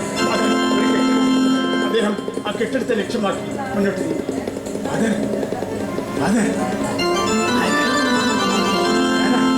ഞാനാ കുശൽവാങ്. എങ്ങനെ മനസ്സിലായി? ഫാദറല്ലേ എനിക്കിവിടെ ജോലി വാങ്ങിച്ചു തന്നത്? പറയൂ, അങ്ങക്ക് എന്താണ് വേണ്ടത്? എന്നിവിടെ താമസിക്കാൻ പറ്റുമോ? ഓ, അങ്ങ് പറയേ വേണ്ടു. അങ്ങക്ക് വേണ്ടി എന്ത് ചെയ്യാൻ ഞാൻ തയ്യാറാണ്. അന്ന് രാത്രി അയാൾ അവിടെ താമസിച്ചു. പിറ്റേ ദിവസം അതിരാവിലെ എഴുന്നേറ്റ ലാങ് കുശൽവാങ്ങിനെ വിളിച്ചു പറഞ്ഞു, എനിക്ക് കുറച്ചുകൂടി ഇവിടെ താമസിച്ചാൽ കൊള്ളാമെന്നുണ്ട്. ഇതാ മോളെ കണ്ടില്ലേ, മോളെ സ്കൂളിൽ ചേർത്ത് പഠിപ്പിക്കണം. എന്താ പറ്റുമോ? ഓ, അങ്ങ് പറയേ വേണ്ടു. അങ്ങക്ക് വേണ്ടി എന്ത് ചെയ്യാൻ ഞാൻ തയ്യാറാണ്. എന്റെ ജീവൻ പോലും ദൃഢവൽക്കരിക്കാൻ ഞാൻ തയ്യാറാണ്.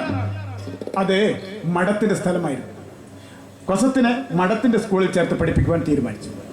ലാങ് കുശൽവാങ്ങിന്റെ സഹോദരനായി അവിടെ തന്നെ താമസിച്ചു. അദ്ദേഹം പുറത്തിറങ്ങിയതേയില്ല. ഏകദേശം 1 മാസത്തോളം കാലം ലാങ് അവിടെ തന്നെ കഴിച്ചു. ലാങ്ങിനെ അവിടങ്ങളിലെല്ലാം മരിച്ചുപോയി. അദ്ദേഹത്തെ കാണാൻ സാധിച്ചില്ല. 1 മാസത്തോളം കാലം അദ്ദേഹം അവിടെ തന്നെ അരിച്ചു പെറുക്കി നോക്കി. പക്ഷേ ലാങ്ങിനെ കാണാൻ കഴിഞ്ഞു. മരിയോസ് പാരീസിലെ ഒരു സ്ഥിര താമസക്കാരൻ. അച്ഛനും അമ്മയും നേരത്തെ മരിച്ചുപോയി. മരിയൂസിന്റെ വലിയച്ഛൻ മരിയൂസിനെ നിയമ പഠനത്തിന് അയച്ചു. അവിടെ അദ്ദേഹം വലിയ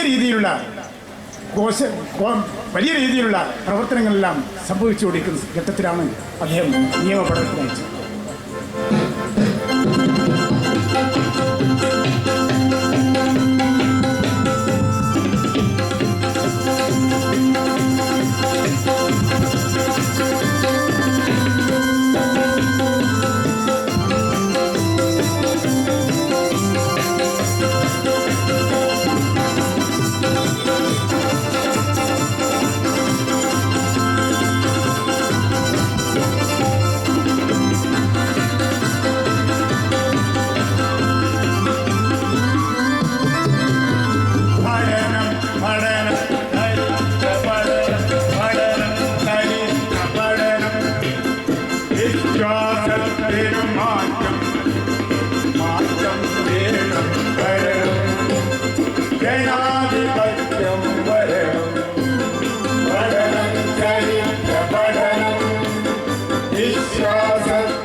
സന്തോഷം പരിഹാരങ്ങളുണ്ടാകട്ടെ. മനുഷ്യനായി ജീവിക്കാനുള്ള അവകാശത്തിന് വേണ്ടി ചരിത്ര പഠനം വിശ്വാസത്തിനു മാറ്റം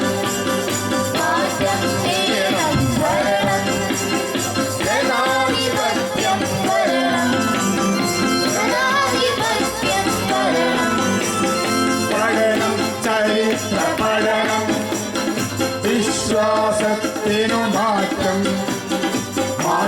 വേണം ഭരണം ജനാധിപത്യം വരണം ജനാധിപത്യം വരണം ജനാധിപത്യം വരണം.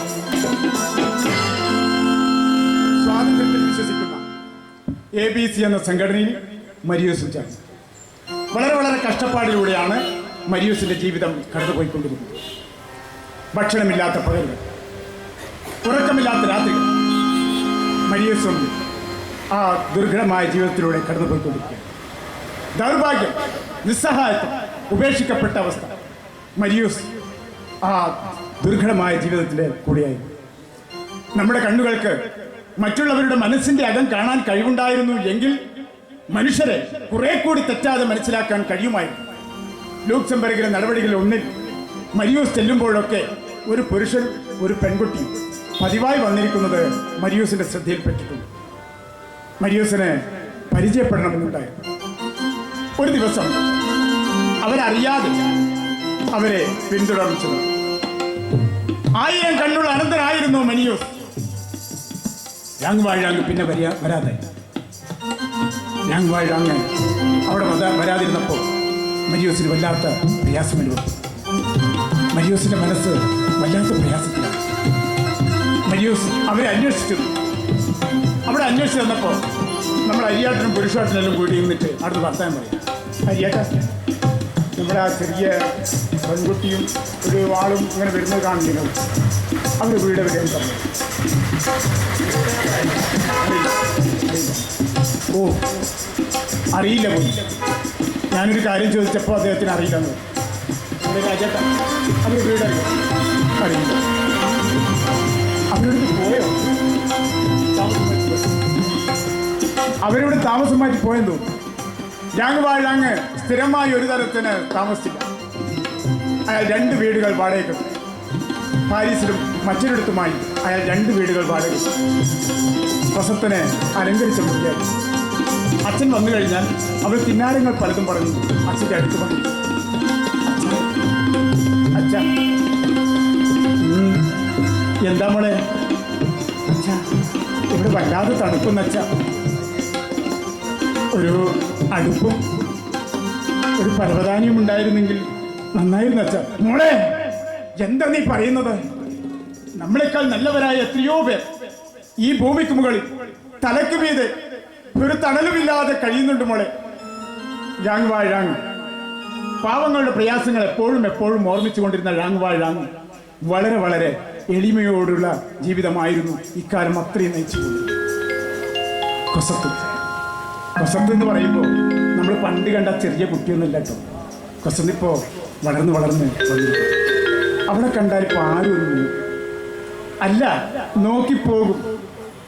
അവൾ തോട്ടത്തിലൂടെ ഒരു ദിവസം നടക്കുമ്പോൾ മരിയൂസ് അവളെ തിരിച്ചറിഞ്ഞു.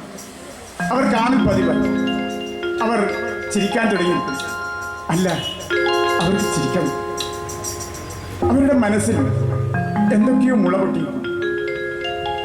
അവരുടെ മനസ്സിൽ സ്നേഹമെന്ന ഒരു വികാരം മുളപൊട്ടിയിരിക്കും. ഇത് യാങ് മനസ്സിലാക്കി. മനുഷ്യൻ ഒറ്റവൃത്ത ഒരു കേന്ദ്രമല്ല. മനുഷ്യൻ അത് ഇരട്ട പ്രകാശ കേന്ദ്രമുള്ള ഒരു അർദ്ധവൃത്തമാണ്. ഒന്ന് സംഭവം, മറ്റൊന്ന് ചിന്തകൾ. മരിയൂസും കൊസത്തും അന്നും കണ്ടു. കൊസത്ത് കരഞ്ഞുപോയി. അച്ഛൻ എന്തോ ഒരു ജോലി കിട്ടി, ദൂരെ ഒരിടത്തേക്ക് പോവുകയാണ്.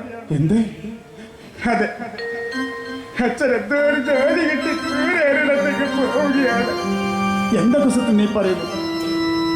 എവിടേക്കാണ് യാത്ര? അറിയില്ല. എങ്ങോട്ടാണ് യാത്ര? അറിയില്ല. എന്തായാലും പോവും അല്ലേ? അതെ, എന്തായാലും പോവും. അപ്പോൾ ഞാൻ അവർ രണ്ടുപേരും കരഞ്ഞു. ഒരുപാട് നേരം കരഞ്ഞു. പിന്നെ യാത്ര പറയാതെ അവർ പിരിഞ്ഞു. മരിയൂസ് വീട്ടിലെത്തിയപ്പോൾ അവിടെ ഒരു എഴുത്ത് കണ്ടു. മരിയൂസ് ആ എഴുത്തെടുത്ത് പൊട്ടിച്ച് വായിച്ചു. മരിയൂസ്, നീ ഉടൻ വഴിക്കോട്ടയിലെത്തണം. അവിടെ സുഹൃത്തുക്കൾ കാത്തു നിൽക്കുന്നു. മരിയൂസ് ഇവിടെ താമസിച്ചില്ല. മരിയൂസിന് ഇനി ഒന്നും ആലോചിക്കാൻ. മരിയൂസ് നേരെ വഴിക്കോട്ടിൽ. 1832 മെയ് മാസം. കഴിഞ്ഞ 2-3 മാസങ്ങളായി വിഷൂചിക പടർന്നു പിടിച്ച് ആളുകൾ ദുരിതത്തിലാണ് കിടക്കുക. ജൂൺ മാസം ലഹള പൊട്ടിപ്പുറത്തു. ആളുകൾ ആയുധധാരികളായി വടിവീശിയും വാൾ വീശിയും തെരുവീതിയിലൂടെ പാർന്നു.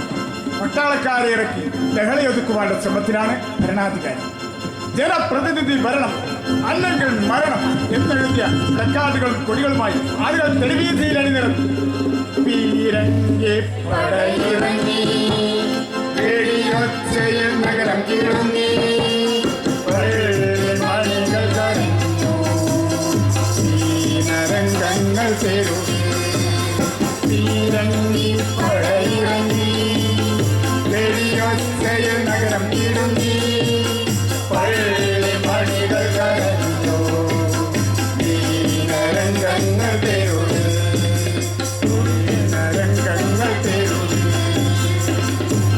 ഒരു വഴിയുണ്ട.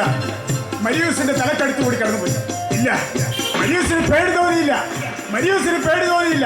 എന്തെങ്കിലും ധീരനായ സമര പോരാളിക്കുണ്ടോ ഭയം? ഇല്ല. അദ്ദേഹം മുന്നോട്ടേക്ക് നടന്നുകൊണ്ടിരിക്കുന്നു. അതാ ഒരു വെടി വീണ്ടും പൊട്ടി. കൊടി നിരത്തി വീണു. ഫാദർ ബാബെ കൊടി ഉയർത്തുവാൻ വേണ്ടി മുന്നോട്ടേക്ക് ഇറങ്ങി. ഭരണപരിവർത്തനം ജയിക്കട്ടെ, പ്രജാധിപത്യം ജയിക്കട്ടെ, സ്വാതന്ത്ര്യം, സമത്വം, മരണം പറഞ്ഞു തീരും മുമ്പ് ഒരു വെടിയുണ്ട അദ്ദേഹത്തിന് നെഞ്ചിന് കൊണ്ടു.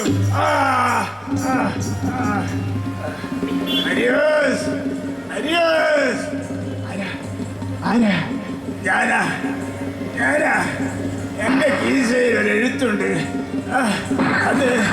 അത് നിനക്ക് തരാനുള്ളതാ. എനിക്ക് എടുക്കാൻ പറ്റില്ല മരിയോസ്. എന്റെ കയ്യും മുറിഞ്ഞിരിക്കുന്നു മരിയോസ്. അത് കൊസത്തിന്റെ എഴുത്തായി. അന്ന് കാണണമെന്നാണ് കൊസത്ത് എഴുതിയിരിക്കുന്നത്. പക്ഷേ അതിനിനി സാധിക്കുമെന്ന് മരിയൂസിന് തോന്നി. മരിയൂസ് മറുപടി എഴുതി ഒരു കുട്ടിയുടെ കൈവശം അത് കൊടുത്തയച്ചു. കുട്ടി ആ എഴുത്തുമായി അവിടെ ചെല്ലുമ്പോൾ യാങ്ങായിരുന്നു അവിടെ ഉണ്ടായത്. അദ്ദേഹം ആ എഴുത്ത് വാങ്ങി പൊട്ടിച്ച് വായിച്ചു. പ്രിയ കൊസത്ത്, നീ പോവുകയാണല്ലേ? എനിക്ക് മരണമാണുണ്ടാകും.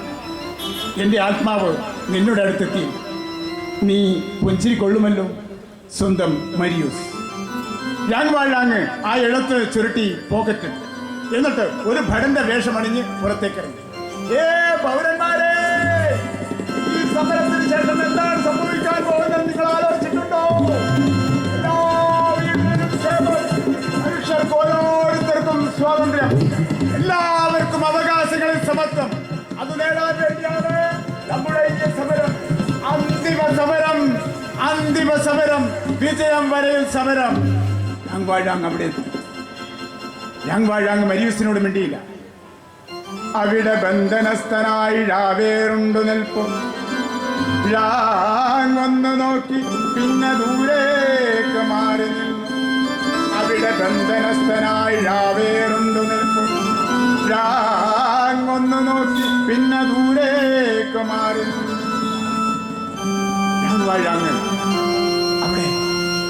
അവിടുന്ന് തോക്കെടുത്ത്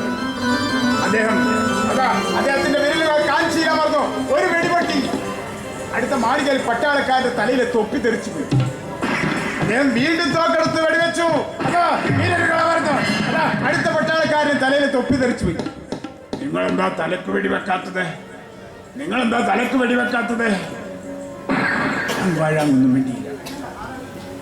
യാങ് മിണ്ടിയില്ല.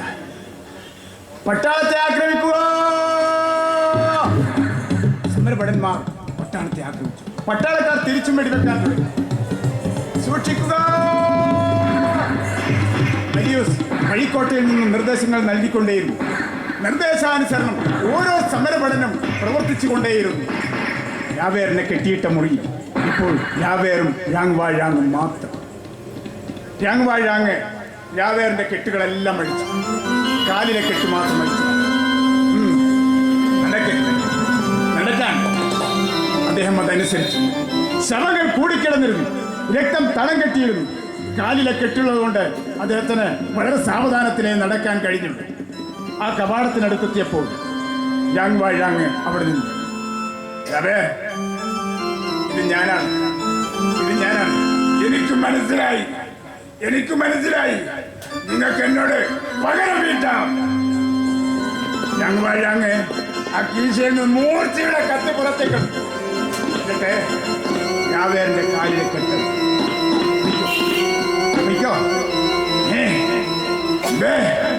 എന്നെ കൊന്നുകളയോ? എന്നോടല്ലേ പോകാൻ പറഞ്ഞത്? ഓ, യാവേർ അവിടെ നിന്നും പോയി. ഓരോ രാജ്യത്തിന്റെ കവിതയും അഭിവൃദ്ധിക്കുള്ള കാരണമാണ്.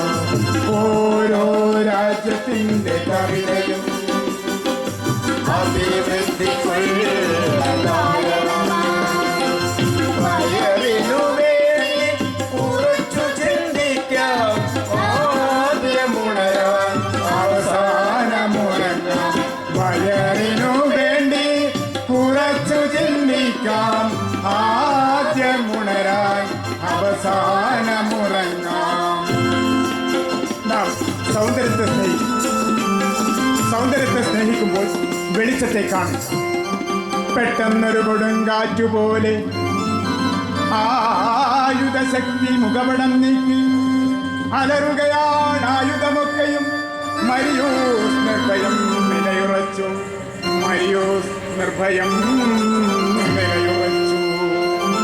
സ്ഥിതി ഭയങ്കരമായി തീരുകയാണ് അവിടെ. പട്ടാളക്കാർ പലരെയും പിടിച്ച് വെടിവെച്ച് കൊന്നു. പീരങ്കി ആക്രമണത്തിൽ ആ വഴിക്കോട്ടയുടെ മധ്യഭാഗം തന്നെ തകർന്നു വീണു. ഒരു വെടിയുണ്ട മരിയൂസിനെ തോളെല്ലിന് കൊണ്ടു.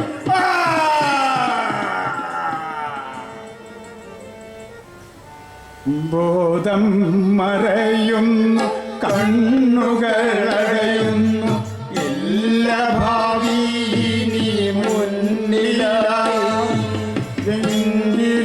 ഓടിയെത്തി കരുത്തുള്ള കൈകൾ താങ്ങി പിടിച്ചു പൊടുന്നനവേ, താങ്ങി പിടിച്ചു പൊടുന്നനവേ. അത് ലാങ്ങായിരുന്നു. അദ്ദേഹം മരിയൂസിനെ കൊണ്ട് അതാ ആ കവാടത്തിനടുത്തെത്തി. കവാടം കടന്ന് പുറത്തു പോകാൻ സാധ്യമല്ല. പട്ടാളക്കാർ കണ്ടാൽ വെടിവെക്കും. അദ്ദേഹം മുന്നിലുള്ള വാതിൽ ലക്ഷ്യമാക്കി നടന്നു. അത് വീടായിരുന്നില്ല, പാരീസിലെ ഓവുചാലിന്റെ ഒരു അറ്റമാണ്. എങ്കിലും ഒളിച്ചു കിടക്കാൻ പറ്റിയ വഴിയെന്ന് വിചാരിച്ച് അദ്ദേഹം ആ വാതിൽ മെല്ലെ തുറന്ന് ഉള്ളിലേക്ക് പ്രവേശിച്ചു. കാലിനടി ചടിയുണ്ട്, വഴുതുന്നു, വല്ലാത്ത ദുർഗന്ധവും. മുകളിൽ എന്തൊക്കെയോ ഒച്ചപ്പാടുകൾ. അയാൾ അവിടെ ചുമരുകൾ തൊട്ടുനോക്കി. വീതി വളരെ കുറവാണ്. എങ്കിലും ഒളിച്ചു കടക്കാൻ പറ്റിയ വഴിയെന്ന് വിചാരിച്ച് അയാൾ ഉള്ളിലേക്ക് നടന്നു. ഊരിരുട്ട്, വല്ലാത്ത ഇരുട്ട്. നടന്നു, ഒരുപാട് നടന്നു. ഒരു വഴിത്തിരിവിലെത്തി. അദ്ദേഹം മരിയൂസിനെ ചുമലിൽ ഒരു ഭാണ്ഡം പോലെ കിട്ടി. ഇടതുഭാഗത്തേക്കുള്ള വഴിയിലൂടെ നടന്നു. വെള്ളം ഒഴുകുന്നത് പുഴയിലേക്കായിരിക്കും. ഒന്ന് ശ്രമിച്ചു നോക്കാം. അദ്ദേഹം താഴ്ന്ന ഭാഗത്തേക്ക് നടന്നു. കുറേ ദൂരം നടന്നു. പിന്നെയും അതാ ഒരു ഉയർന്ന ഭാഗം. അദ്ദേഹം ആ ഉയർന്ന ഭാഗത്തേക്ക് മെല്ലെ കയറി. അതാ ദൂരെ ഒരു വെളിച്ചം. അത് പകൽ വെളിച്ചമാണ്. അയാൾ ആ കിരണങ്ങൾ നോക്കി മെല്ലെ മുന്നോട്ട് നീങ്ങി. അതാ അവിടെ ഒരു വാതിൽ കിടക്കുന്നു. അയാൾ മരിയൂസിനെ ചുമരിൽ ചാരി നിർത്തി. എന്നിട്ട് ആ ഇരുമ്പ് വാതിൽ വലിച്ചു തുറക്കാൻ നോക്കി. ഇല്ല, തുറക്കുന്നില്ല. തള്ളി നോക്കി, ഇല്ല. ഓരോ അഴിയും പിടിച്ചു വലിച്ചു, അനങ്ങുന്നില്ല. യാങ്വാഴാങ്ങ് അവിടെ തിണത്തിരുന്നു പോയി. എന്തു ചെയ്യും? അതാ ഒരാളനക്കം. അദ്ദേഹം ഇങ്ങോട്ട് നോക്കുന്നുണ്ടല്ലോ. എന്താ തുറക്കണോ? തുറക്കണം. എന്തു തരോ? എന്താ വേണ്ടത്? അദ്ദേഹത്തെ കൊന്നു കിട്ടിയതിന്റെ പകുതി തരണം. ഞങ്ങൾ അങ്ങനെ മിണ്ടാൻ കഴിഞ്ഞില്ല. അയാൾ കുപ്പായം അഴിച്ചങ്ങ് കൊടുത്തു. അയാൾ കുപ്പായത്തിന്റെ കീശയിലെല്ലാം കൈയിട്ട് നോക്കി. കിട്ടിയ കാശെടുത്ത് സ്വന്തം പോക്കുന്നു. ഞാനിവിടുത്തെ കാവൽക്കാരനാ, തെനാർദിയ. താക്കോൽ എന്റെ കയ്യിലുണ്ട്. എന്താ തുറക്കണോ? തുറക്കണം. ഒരു വഴി കൂടി തെളിയുകയായി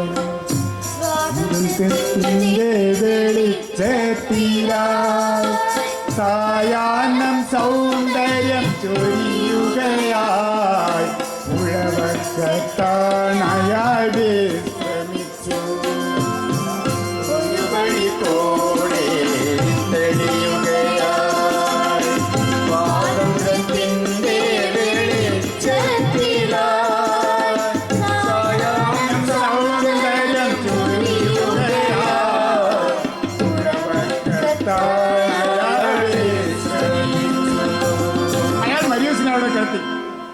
പുഴയിൽ പോയി വെള്ളമെടുത്ത് കൊണ്ടുവന്ന് മരിയൂസിന്റെ മുഖത്ത് കളിച്ചു. മരിയൂസ്, മരിയൂസ് ഇല്ല, മരിയൂസിന് ബോധം വന്നിട്ടില്ല. അയാൾ വീണ്ടും പുഴയിൽ പോയി വെള്ളമെടുക്കുമ്പോൾ നീണ്ട് ആകാരവൃത്തനായ ഒരു മനുഷ്യൻ അദ്ദേഹത്തിന്റെ മുന്നിൽ വന്ന് ചോദിച്ചു, ആരാണത്?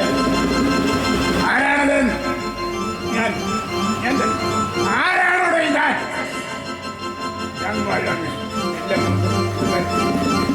ഞാൻ തന്നെ. അത് യാവേറായി. എന്താ ഇവിടെ? ഇതാ ഇദ്ദേഹത്തെ വീട്ടിലെത്തി. ഓ, എങ്കിൽ ഞാൻ ഉടനെ വരാം. യാവേർ അവിടുന്ന് വളരെ പെട്ടെന്ന് തന്നെ പുറത്തേക്ക്. താമസമുണ്ടായില്ല. അദ്ദേഹം വളരെ പെട്ടെന്ന് തന്നെ തിരിച്ചു വന്നു. തിരിച്ചു വരുമ്പോൾ ഒരു വണ്ടിയും ഉണ്ടായിരുന്നു. യാവേറും യാങ്വാഴാങ്ങും മരിയൂസിനെ വണ്ടിയിൽ കയറ്റി മരിയൂസിന്റെ വീട്ടിലേക്ക് പുറത്തു. വീട്ടിലെത്തി മരിയൂസിനെ കൊണ്ട് യാങ്വാഴാങ്ങ് ഉമ്മറപ്പടി കടക്കുമ്പോൾ ഒന്ന് തിരിഞ്ഞു. യാവേർ ആ വണ്ടിയുമായി വളരെ വേഗം അവിടെ നിന്ന് ഓടിച്ചു പോയി. അദ്ദേഹം പോയത് സെയിൻ നദിയിലേക്കാണ്. സെയിൻ നദിയിൽ ഒരു സ്ഥലമുണ്ട്, എന്ത് വീണാലും പൊങ്ങി വരാത്തവരുണ്ട്. ഫാദർ മദരിയൻ മുതൽ ഈ കഴിഞ്ഞ നിമിഷം വരെയുള്ള എല്ലാ സംഭവങ്ങളും ഒന്നൊന്നായി അദ്ദേഹം ഓർത്തു. ഒരു തടവ് പുള്ളിയെ രക്ഷിച്ചു. ഒരു പോലീസ് ഉദ്യോഗസ്ഥന് ഒരിക്കലും ചെയ്യാൻ പാടില്ലാത്ത തിരിച്ചുപോയി അദ്ദേഹത്തെ പിടികൂടുകയാണ് കാര്യം. അദ്ദേഹം നേരെ പോയി പോലീസ് സ്റ്റേഷനിൽ. എന്നിട്ട് അവിടെ നിന്നും ഒരു തുണ്ടൻ കടലാസുമാണ്. കുറ്റവാളികളോ തടവിൽ കിടക്കുന്നവരോ നന്നായി മാത്രമേ പെരുമാറാവൂ എന്ന് യാവേർ അർദ്ധരാത്രിയായി എല്ലായിടവും ശബ്ദം. പാലത്തിലെത്തി അലറി കുതിക്കുന്നു വെള്ളം, അലറി കുതിക്കുന്നു വെള്ളം, അലറി കുതിക്കുന്നു വെള്ളം, അലറി കുതിക്കുന്നു വെള്ളം. അദ്ദേഹം തൊപ്പി അടിച്ച് പാലത്തിൽ വെച്ചു. എന്നിട്ട് ഒരൊറ്റ ചാട്ടം. പിന്നെ അദ്ദേഹത്തെ പറ്റി ആർക്കും ഒന്നും അറിയില്ല. മാസങ്ങൾ നാലുകൾ. മരിയൂസിന്റെ സുഖവിവരങ്ങൾ അറിയാൻ വേണ്ടി യാങ്വാഴാങ്ങ് എല്ലാ ദിവസങ്ങളിലും അവിടെ ചെല്ലാറുണ്ട്. അന്ന് അദ്ദേഹം കൊസത്തിനെയും കൂട്ടിയാണ് അവിടെ ചെന്നത്. 4 താരകങ്ങൾ ഉയർന്നു, നാണം നിന്നി മറഞ്ഞു, നാളേക്കായി സ്വപ്നം കണ്ടു നനവൂർന്ന കിനാക്കൾ, നനവൂർന്ന കിനാക്കൾ. 4 താരകങ്ങൾ ഉണർന്നു, നാണം നിന്നി മറഞ്ഞു, നാളേക്കായി സ്വപ്നം കണ്ടു നനവൂർന്ന കിനാക്കൾ, നനവൂറുന്ന കിനാക്കൾ, നനവൂർന്ന കിനാക്കൾ. ഞാനൊരു കാര്യം ചോദിച്ചോട്ടെ, ഒരു കാര്യം ചോദിച്ചോട്ടെ. എന്താണ് കാര്യം? ചോദിച്ചോ. അല്ല,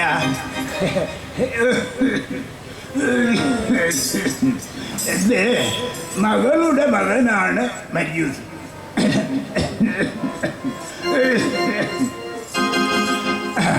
അവന് ഒരു വിവാഹം കഴിച്ചാൽ കൊള്ളാമെന്നുണ്ട്.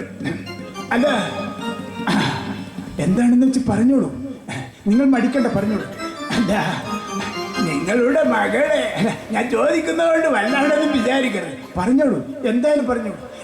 നിങ്ങളുടെ മകളെ എന്റെ മരിയത്തിന് വിവാഹം കഴിക്കുമോ?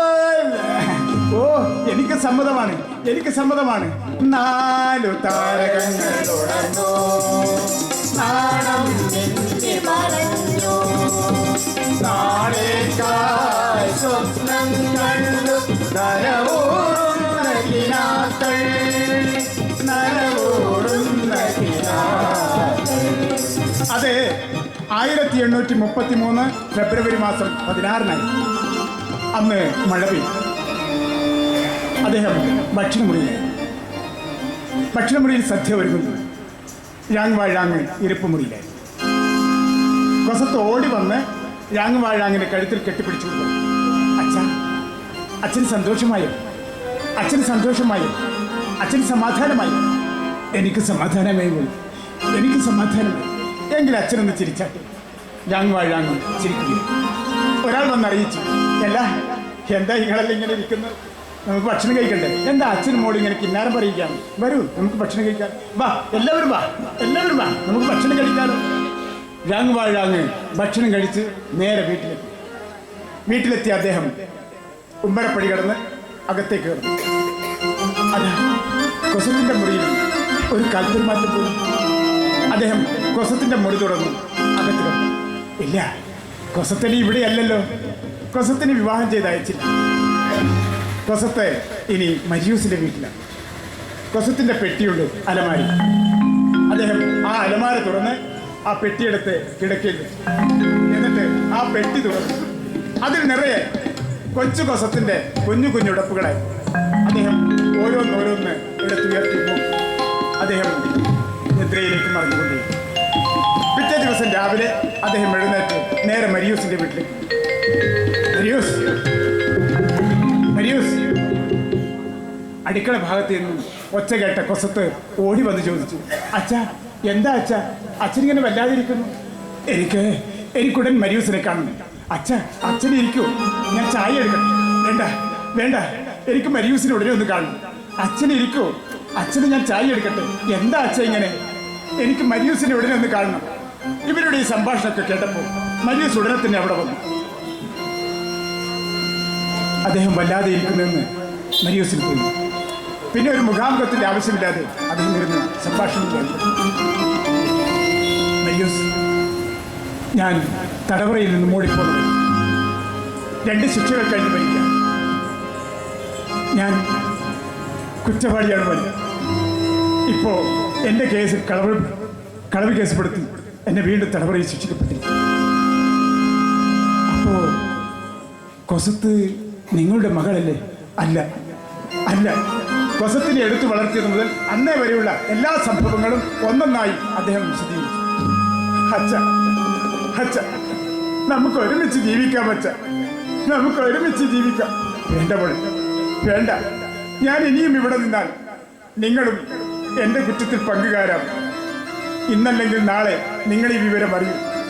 അന്ന് നിങ്ങൾ എന്നെ കുറ്റപ്പെടുത്താതിരിക്കാൻ വേണ്ടി അറിയിക്കാൻ വന്നതാണ് മോളെ, ഞാൻ അറിയിക്കാൻ വന്നതാണ്. അച്ഛാ, സാരമില്ല, ഞാൻ നിങ്ങൾക്ക് മാപ്പ് വാങ്ങിച്ചു തരാം. മരിയൂസ് അദ്ദേഹത്തെ സമാധാനിപ്പിക്കാനെന്ന് പറഞ്ഞു. വേണ്ട, ഞാൻ ജീവിതത്തിൽ നിന്നും പുറത്താണ് മോനെ, ഞാൻ ജീവിതത്തിൽ നിന്നും പുറത്താണ്. നിറഞ്ഞ കണ്ണുകൾ കണ്ടു നിന്നോ അമ്മച്ചനെ തിരിഞ്ഞു പോയി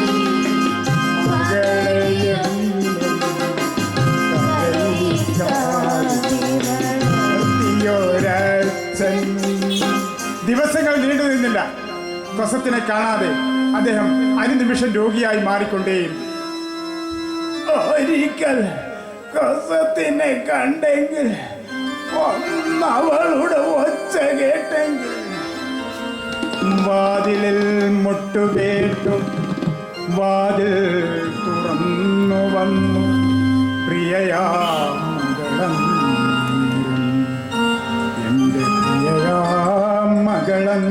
നേരം കൊസത്ത് അച്ഛന്റെ മാറത്ത് പിടിച്ചുകൊണ്ട് പറഞ്ഞു, അച്ഛ എഴുന്നേൽക്കച്ഛ, അച്ഛ എഴുന്നേൽക്കും. മോളെ മോളെ എനിക്ക് സമാധാനമായി മോളെ. ഞാൻ മോളെ കാണില്ലെന്ന് വിചാരിച്ചതായിരുന്നു മോളെ. എനിക്ക് സമാധാനമായി. എന്താ അച്ഛനിങ്ങനെ? മോളെ എനിക്ക് വയ്യ മോളെ. മരിയൂസും കൊസത്തും ആകെ നടുങ്ങിപ്പോയി. മരിയൂസിനെ രക്ഷിച്ചത് യാങ്വാഴാങ്ങാണ് എന്നറിഞ്ഞ മരിയൂസ് കൊസത്തിനെയും കൂട്ടി അവിടെ വന്നതാണ്. അച്ഛൻ എഴുന്നേൽക്കുക അച്ഛൻ എഴുന്നേൽക്കുക അച്ഛ. മോളെ ഞാൻ മരിക്കുകയായി മോളെ. വേണ്ട അച്ഛ, ഈ അച്ഛന്റെ പൊന്നുകൾ മരിക്കണ്ട അച്ഛ, ഈ അച്ഛന്റെ പൊന്നുകൾ മരിക്കണ്ട മോളെ. അതാ ആ മേശ വലിപ്പില് പണമുണ്ട് മോളെ. അത് പാവങ്ങൾക്കുള്ളതാ മോളെ. പിന്നെ യാങ്വാഴാങ് മിണ്ടിയില്ല. കൊസത്ത് അലമുറയിട്ട് നിലവിളിച്ചു. യാങ്വാഴാങ്ങിന്റെ മുഖത്ത് ഒരു പുഞ്ചിരി മായാതെ. പെർലഷെറ്റിലെ ശ്മശാനഭൂമി, മൃതദേഹങ്ങൾ അടക്കം ചെയ്യുന്ന ഭാഗം. യാങ്വാഴാങ്ങിന്റെ ഭൗതിക ശരീരം ഒരു ദേവദാരു മരത്തിന്റെ ചുവട്ടിൽ അടക്കം ചെയ്തു. കല്ലിൽ കൃത്രിമ പണികളൊന്നും ചെയ്തില്ല.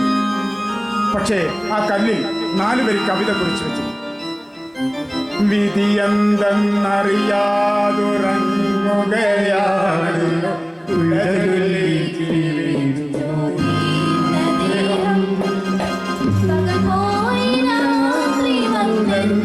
പോലെ സാധാരണമായി ഭവിച്ചു.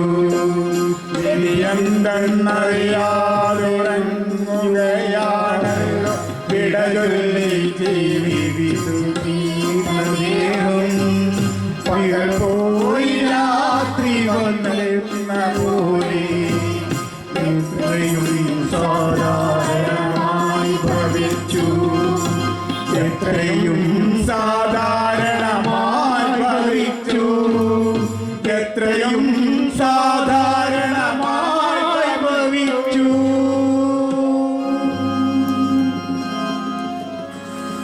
പ്രിയമുള്ളവർ, ഇത്രയും സമയം വളരെ ക്ഷമയോടെ എൻ്റെ ഈ കൊച്ചു കഥാപ്രസംഗം ശ്രവിച്ച നിങ്ങൾക്ക് ഓരോരുത്തർക്കും എൻ്റെയും എൻ്റെ സഹപ്രവർത്തകരുടെയും ഹൃദയം നിറഞ്ഞ നന്ദി രേഖപ്പെടുത്തുകയാണ്.